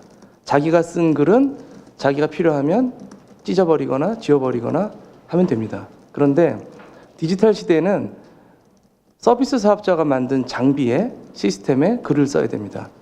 쓸 때도 자기 마음대로 쓸 수가 없고요. 지우는 것 또한 자기 마음대로 지울 수가 없습니다. 제가 자주 드는 예를 한 가지 보여드리겠습니다.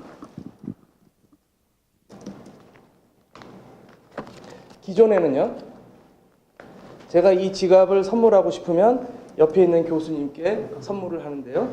옆에 택배 사업자가 받아서 전달을 하죠. 그런데 현재 디지털은 어떻게 되어 있냐 하면 글을 씁니다. 써서 전달을 하죠. KT가 됐든 카카오가 됐든 전달을 하면 이 사람이 디지털의 장점이 뭡니까? 원본과 똑같이 복사가 되죠. 자기가 하나 원본 갖고 있고 복사본을 전달을 하는 겁니다. 왜 전달을 하냐 하면 이 사람이 터널에 들어갈 수도 있고 지하철에 갈 수도 있고 엘리베이터를 탈 수 있기 때문에 복사본을 하나 또 줍니다. 못 받으면 또 주고 하죠. 서비스 안정성 때문에 그렇죠. 그러다 보니까 자기가 갖고 있는 권리가 자기도 모르는 사이에 사업자한테 넘어가게 되는 겁니다. 거기서 모든 문제가 사실 생기는 거고요. 여기에서 저희는 자기 주도권을 좀 가져가자라는 겁니다. 전체를 다 손볼 수는 없으니 일단 서비스 컨텐츠를 생성한 자기 스스로가 내가 쓴 컨텐츠에 대해서는 내가 한번 컨트롤 해볼 수 있으면 좋겠다. 여기에서부터 시작이 된 겁니다. 그래서 첫 번째는 잊혀질 권리와 관련돼서는 서비스 사업자와 컨텐츠 생성자의 구도로 보셔야 된다라는 거고요. 두 번째는 여태까지는 서비스 사업자가 일방적으로 만들어 놓은 시스템을 우리가 쓸 수밖에 없었습니다. 그런데 우리가 타이머를 달든 뭐 소멸 관리를 하든 어떤 형태로든 기존과는 다른 선택권을 좀 가져보겠다라는 겁니다. 기존에는요, 블로그에 글 쓰면 그냥 영구 보존입니다. 그죠? 다른 방법 없습니다. 얼마 전에도 카카오에서 메시징 서비스 나왔죠. 거기에서 이제 샵 검색이 나왔는데 샵 검색이 나오기 일주일 전에 이메일이 쭉 돌았습니다. 다음 회원들한테. 여러분들이 앞으로 생성하게 되는 컨텐츠는 우리 다음 카카오에 새롭게 서비스가 될 수 있다. 새로운 사업자나 새로운 서비스의 컨텐츠가 제공될 수 있다. 만약 여기에 대해서 당신네들이 동의하지 않으면 회원을 탈퇴해라. 이렇게 되어 있습니다. 그건 뭐냐면 여러분들이 네이버나 카카오를 쓰는 것은 그네들의 회에 우리가 가입되어 있는 회원이라는 것이고요. 우리는 주인이 아니라는 뜻입니다. 그래서 10년간 블로그에 글을 올린 사람들은 그 약관이 마음에 안 들면 그냥 모든 거 다 포기하고 그만두고 나와야 되는 상황입니다. 여기에 저희는 선택권을 주자라는 겁니다. 내가 지울 수 있을 시간, 소멸 관리를 할 수 있는 시간, 수명 관리를 할 수 있는 선택권을 주자라는 겁니다. 그리고 마지막으로 요 얘기 좀 드리고 싶습니다. 짧게 부탁합니다. 저희는 디지털 장의사는 에즈이즈입니다. 과거부터 현재까지 벌어진 것들에 대해서 용역 형태로 쥐어주는 거고요. 저희는 그걸 하자라는 게 아니라 자동화 시스템으로 앞으로 사업을 누구나 편리하게 쓸 수 있게 만들자라는 겁니다. 지금 현재 기자님이 질문하신 부분에 답변을 드리자면 리벤지 포르노 같은 거 있습니다. 연인끼리 헤어지면 둘이 찍었던 은밀한 사진을 공개해갖고 망신 주기를 하죠. 그런데 그게 대법원 판결이 나더라도요, 지울 방법이 없습니다. 꼬리표를 달고 다니지 않기 때문에 그걸 추적해서 지우기란 용이치 않죠.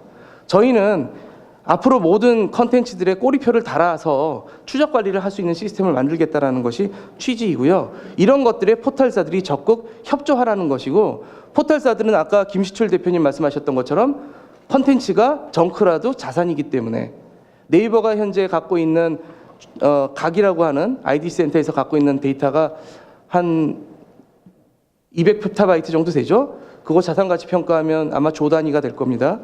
그런데 그런 데이터들을 정크라 할지라도 지우고 싶어 하지 않죠. 그래서 문제들이 좀 있는 거고요. 저희는 작은 운동처럼 시작을 하지만 꼬리표 달기부터 시작하고 수면 관리부터 시작하고 이걸 통해서 전 세계적으로 이런 캠페인을 확대해 나가겠다. 이렇게 말씀드리고 싶습니다.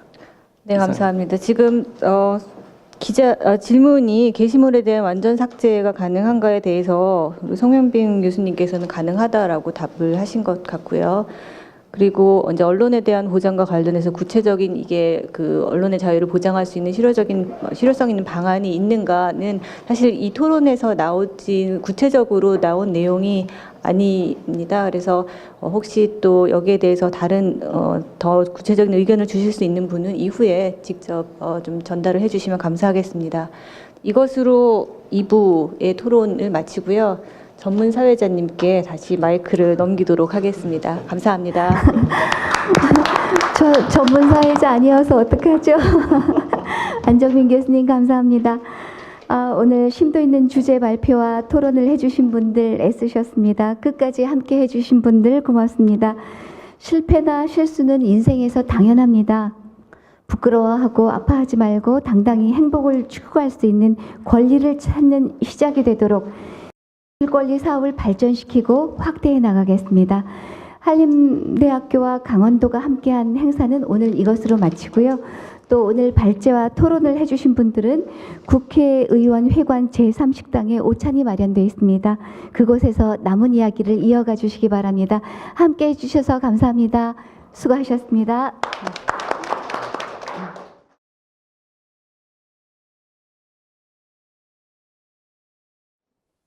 참석해 주신 내빈을 소개해 드리겠습니다. 조금 전에 아름다운 자리 다툼이 있으셨지요. 자리 양보가 있으셨습니다. 더불어민주당 이원욱 의원님 뵙게 되어 기쁩니다. 반갑습니다. 그리고 더불어민주당 송기현 의원님도 반가이 맞아주셨습니다. 그리고 우리 강원도민 모두의 문순씨 최문순 강원도지사님 소개드립니다. 네. 오늘 잊혀질 권리 국회 토론 토의에서 주제 발표를 해주실 세 분과 인사 나누겠습니다. 강원도 이상호 정보산업과장님. 네. 이 모든 준비에 고생이 많으셨습니다. 주제 발표도 부탁드립니다. 그리고 법무법인 태평양 이상직 변호사님. 네. 함께 해주셔서 감사드립니다. 한림대학교 언론정보학부 이승환 교수님. 네. 애써주시겠습니다. 네, 잊혀질 권리는 국민이 누려야 할 행복 추구권이나 평등권, 자유권만큼이나 중요한 인격과 인권에 관한 권리라는 데 생각을 함께 하지만 좀 더 심도 있는 의견들을 나눠주실 것 같아서 저희는 오늘 이 시간이 좋은 해결책을 모색하는 회의와 토의의 자리지만 열띤 토론회로 이어질 수 있도록 전문가를 모셨습니다. 먼저 오늘 2부 토론과 논평을 이어가실 좌장으로 한림대학교 미디어 커뮤니케이션 학부 안정민 교수님을 만나 뵙겠습니다. 잘 부탁드립니다. 그리고 동국대학교 핀테크 최고위 과정 김현성 책임 교수님. 네, 자리해 주셔서 감사드립니다. 그리고 한국소비자연맹 강정화 회장님. 잊혀질 권리에 대해서 우리가 갖춰야 할 인식을 자세히 알려주실 것 같습니다. 이번에는 녹색소비자연대 신민수 공동대표님. 네, 뭉치면 이뤄낼 수 있다는 시민의 힘을 전해주십시오. 그리고 클린 컨텐츠 국민운동본부 인재위원장을 맡고 계신 MJ플렉스의 김시출 대표이사님. 조언 부탁드립니다. 또 KT 융합기술원의 서영일 상무님도 소개드립니다. 네, 기술적으로 데이터의 접근과 제어가 어떻게 가능할지 알려주시겠지요. 감사합니다. 소개드린 분 외에도 이 자리에 함께 해주신 모든 분들이 잊혀질 권리 보호를 위한 법제화에 동참하고 또 범국민운동으로 확산되기를 바라는 하나의 마음 혹은 관심과 애정을 갖고 계신 분들이라고 생각합니다. 이 회의의 시작을 알리는 말씀 그리고 우리의 주제에 대한 소신을 이원욱 의원님께서 개회사로 전해주시겠습니다. 네, 그러셔도 앉아서 하셔도 좋을 것 같습니다. 안녕하세요. 소개받은 이원욱입니다. 오늘 함께해서 먼저 아침 일찍 이른 시간에 여기까지 오신 여러분들께 감사의 말씀을 드리겠습니다.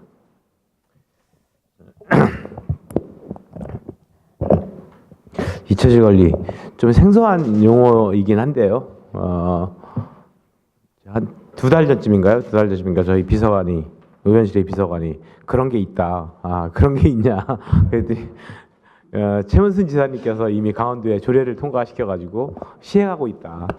화성시에도 한번 해보면 어떻겠냐. 그래서 그거는 내가 할 문제가 아니고 시장님이 할 문제니까 내 영역하고는 좀 떠난 것 같다. 이렇게 얘기를 했더니 결국 본인의 의지가 서선미 비서관인데요. 저 뒤에 앉아 있습니다.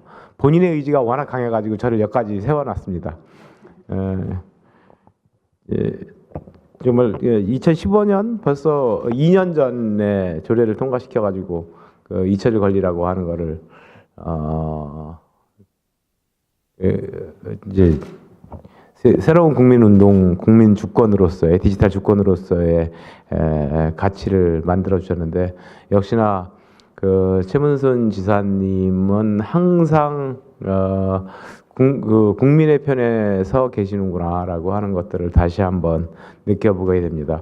언론인 출신 중에는 좀 특이하죠. 언론인 출신들은 대부분이 그 국회의원보다도 훨씬 갑질을 많이 한 사람들이 언론인들인데 이렇게 낮은 자세로 국민을 위해서 일을 열심히 하고 계신 것을 다시 한번 증명하는 이런 자리가 되는 것 같습니다. 정말 그러면서 이제 좀 생각을 해보니 예전에 올렸던 얘기야 뭐 이런 것들이 인터넷에선 절대로 지워지지 않고 그러면서 그것이 가짜 뉴스를 바로 생생하게 최근에 얘기한 양 가짜 뉴스를 만드는 그러한 주범이 되기도 하고요. 그래서 그런 것을 막을 수 있는 방법이 무엇인가라고 하는 것. 저는 이 토론회가 있기 전, 이 토론회 기획되기 전에는 인터넷에 한번 올라가 있는 거는 절대로 지워질 수 없다라고 생각을 했었습니다. 그래서 말조심도 되게 하고 그랬는데 그것도 지워질 수가 있고 없앨 수가 있구나라고 하는 것도 새롭게 알게 됐고요. 그래서 강원도를 뛰어넘어서 좀 국가적 의제로 다루어지고 그것이 강원도민이 강원도의 홈페이지에 올린 글을 뛰어넘어서 온 국민이 좀 자유롭게 얘기할 수 있는 그리고 그것을 예전에 얘기했던 것들을 좀 잊혀질 수 있는 잊을 수 있는 그러한 국가적 의제가 되기를 바라는 마음입니다. 오늘 다시 한번 오늘 함께해 주셔서 감사드리고요. 최문순 지사님 존경합니다. 평창 동계올림픽 반드시 성공하시기를 기원드리겠습니다. 그리고 옆에 계신 우리 송기현 의원님 이 자리 오늘 빌려주셨는데요. 송기현 의원님 강원도가 낳은 아주 불세출의 영웅 같은 으로 클이라고 생각이 들고 저하고는 개인적으로는 연배가 같아가지고 친구처럼 아주 자주 술도 먹고 이런 친구입니다. 함께해 주셔서 고맙습니다. 네, 감사합니다. 이 부분에 관한 국회에서 더 많은 일들이 논의되어지고 또 법제화될 수 있기를 바라는 마음입니다. 이원욱 의원님께서도 더 힘써 주시겠지요? 저희도 용기를 얻습니다. 이번에는 강원도와 원주시를 위해 애써오신 송기현 의원님께서 격려와 축하의 말씀 해주시겠습니다. 네, 안녕하세요. 송기현입니다. 네. 앉아서 하겠습니다. 네. 오늘 아침이 그 11월 마지막 날 아침인데 날씨도 굉장히 춥고 또 쌀쌀한 가운데 많이 모여주셨습니다. 저는 특별히 또 존경하는 이원욱 의원이 칭찬을 과도하고 해주니까 아침에 갑자기 기분이 좋은 것 같습니다. 우리 사회자님께서 정말 오늘 아침에 어울리는 정말 나긋나긋한 멘트로 설명해 주시니까 강원도가 시골이 아닌 것 같다는 생각이 들고 문화의 또 예술의 중심지가 아닌가 하는 생각이 들 정도가 됐을 것 같습니다. 안녕하십니까. 더불어민주당 국회의원 송기현입니다. 인터넷 사용자의 인격권을 보호하고 사용자가 자기의 콘텐츠에 대한 통제권을 확보하도록 하기 위한 이번 잊혀질 권리 디지털 소비자 주권 강화 국회 토론회 개최를 진심으로 환영합니다. 지난 2015년 제1회 국회 토론회에서는 잊혀질 권리의 개념과 우리의 나아갈 바에 대해서 천명했었고 2016년 제2회 국회 토론회에서는 기술적 확산 방안과 입법 논의를 통해서 전 국민의 공감대를 형성한 바가 있습니다. 제3회 국회 토론회에서는 보다 적극적인 차원에서 인터넷의 주인인 우리 사용자가 자신의 콘텐츠를 스스로 자유롭게 통제할 수 있는 방안에 대해서 논의하고자 합니다. 이를 위해 제도 정비와 법안 상정은 물론 서비스 사업자가 보다 편리하고 유익하게 관련 기술을 도입하고 확산해 나갈 수 있도록 사회적 분위기를 조성하는 것이 필요합니다. 최근 가짜뉴스와 무분별한 익명 SNS의 확산으로 개인의 프라이버시 침해는 물론이고 정보의 진위 여부와 가치 판단 자체가 불가능한 지경에까지 이르고 있습니다. 앞으로 우리가 나아가야 할 4차 산업인 빅데이터와 인공지능을 활용해서 순도 높은 데이터가 얼마나 중요한지 새삼 느끼게 하고 있습니다. 데이터의 순도를 지켜내기 위해서는 소비자 스스로의 강력한 자기 콘텐츠 통제권이 필수이고 자신이 생성한 콘텐츠에 대해서는 스스로가 책임을 지는 자세가 전제되어야 합니다. 이는 기존 서비스 사업자에게 모든 통제권을 이양했던 패러다임에서 진일보한 것입니다. 우리 스스로가 데이터의 생성, 유통과 소멸까지 전 과정을 일목요연하고 투명하게 관리해야 합니다. 이번에 잊혀질 권리 디지털 소비자 주권 강화 토론회가 그런 차원에서 대단히 중요한 화두를 전 세계를 향해 던지고 있다고 생각합니다. 잊혀질 권리의 글로벌 첫 선두주자인 우리 강원도의 관계자 여러분의 용기와 헌신에 감사의 말씀 드립니다. 고맙습니다. 네, 감사합니다. 데이터가 투명하고 일목요연하게 관리되고 또 온 국민의 공감대가 형성될 수 있기를 바라는 마음 의원님 말씀을 통해서 충분히 느낄 수 있었습니다. 이렇듯 의원님들의 마중물을 통해 저희 강원도민들의 더 많은 용기를 갖게 됩니다. 물론 이 중심에는 우리의 최문순 지사님께서 계시지요. 강원도의 진짜 감자, 희망 감자 최문순 지사님께서는 어떤 지원 계획을 갖고 계실지 궁금합니다. 지사님, 우리 강원도민에게는 잊혀질 권리가 적용되는 거죠? 네. 네, 불량 감자라고 안 해주셔서 너무 고맙습니다. 네, 오늘 이렇게 잊혀질 권리의 법제화를 위해서 앞장서 주신 존경하는 이원욱 의원님, 우리 보좌관을 아주 똑똑한 보좌관을 두셨습니다. 같이 의원님도 그러시고 이제 보좌진들도 아주 시대를 앞서가는 그런 분들이 계신 것 같습니다. 그리고 우리 강원도의 자랑이신 존경하는 송기원 의원님 이렇게 함께 해주셔서 고맙습니다. 두 분께서 법제화에 앞장서서 우리나라가 세계 최초로 잊혀질 권리를 법제화하는데 두 분께서 앞장서 주시길 다시 한번 부탁드리고 큰 격려와 감사의 박수를 한번 부탁드리겠습니다. 고맙습니다. 감사드립니다. 매년 함께 해주시는 이상직 변호사님, 이승환 교수님 감사드립니다. 그리고 한림대에서 함께 해주시는 안정민 교수님 고맙습니다.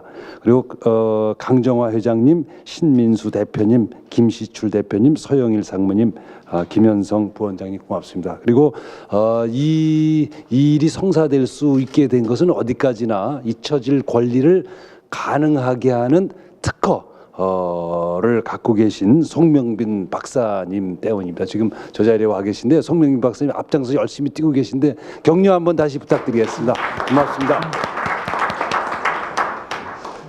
우리 도에서 지난 2015년에 처음으로 잊혀질 권리 조례를 제정했습니다. 그래서 우리가 자동차 면허를 신청하거나 여권을 신청하거나 또는 주민등록을 신청할 때 자기 개인 정보를 내면 그게 공공기관에 그 정보를 내면 그것이 없어지지 않고 평생 남아 있거나 또 밖에서 해킹해서 밖에서 돌아다니는 일이 너무 비일비재한데 우리 도와 시군에서는 이런 일이 없도록 그것이 제가 제출한 정보가 즉시 없어질 수 있도록 그런 제도를 시행하고 있습니다. 근데 이게 우리 공공기관에서만 그런 게 아니라 각종 뭐 보험을 할 때도 그렇고 은행에 예금을 할 때도 그렇고 모든 것이 전부 개인정보를 아주 샅샅이 제출을 하게 돼 있는데 이걸 우리 동의 없이 자기들이 보관하고 자기들이 사용하도록 돼 있습니다. 이 우리 주권이 권리가 침해되고 있는 것이고 특히 이 두 분 정치인 같은 경우는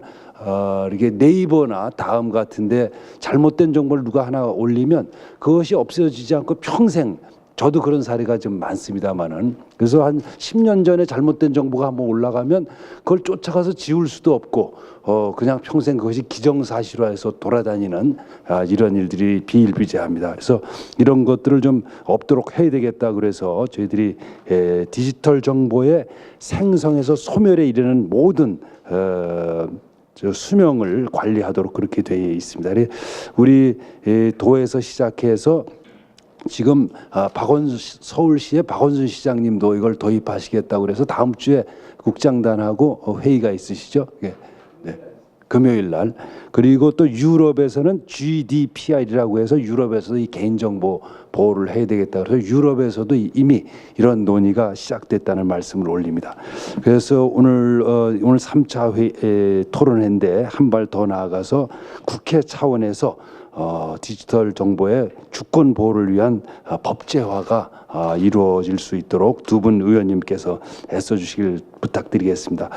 그리고 이제 이번에 평창 동계올림픽을 계기로 해서 지금 여기 KT에서도 와 계신데 5G 기술이 세계 최초로 도입됩니다. 5G 기술이라는 건 그 영화 한 편을 1초 만에 뚝딱 내려받을 수 있는 그 대용량 통신 기술이기도 하고 또 우리가 차를 타고 가면서 차창에서 동영상을 볼 수 있는 그런 대용량 기술이기도 합니다. 이렇게 우리가 디지털 정보를 생산하고 소비하는 데는 대한민국이 최고로 앞서 있기도 한데 동시에 이것이 다 소비되고 난 후에 쓰레기도 대량으로 생산되는 국가이기도 합니다. 이 쓰레기 처리에 대한 기술도 저희들이 갖고 있어서 이 쓰레기를 막대한 쓰레기를 그냥 다 저장하고 있는 거죠. 막대한 돈이 들어가고 있어서 이 쓰레기 처리 기술도 저희들이 앞장서서 해나갈 수 있기를 기대에 마지 않습니다. 다시 한번 두 분 의원님과 함께해 주신 여러 교수님들, 실무자 여러분들께도 감사의 인사를 올립니다. 고맙습니다. 감사드립니다. 네. 든든합니다. 지사님과 강원도 또 경제진흥국과 정보산업과의 노력과 또 학교와 유관기관, 기업이 함께 이뤄낼 국민 행복 시스템의 도입과 정책에 저희는 큰 기대를 갖고 있습니다. 지사님 감사드립니다. 그런데 지사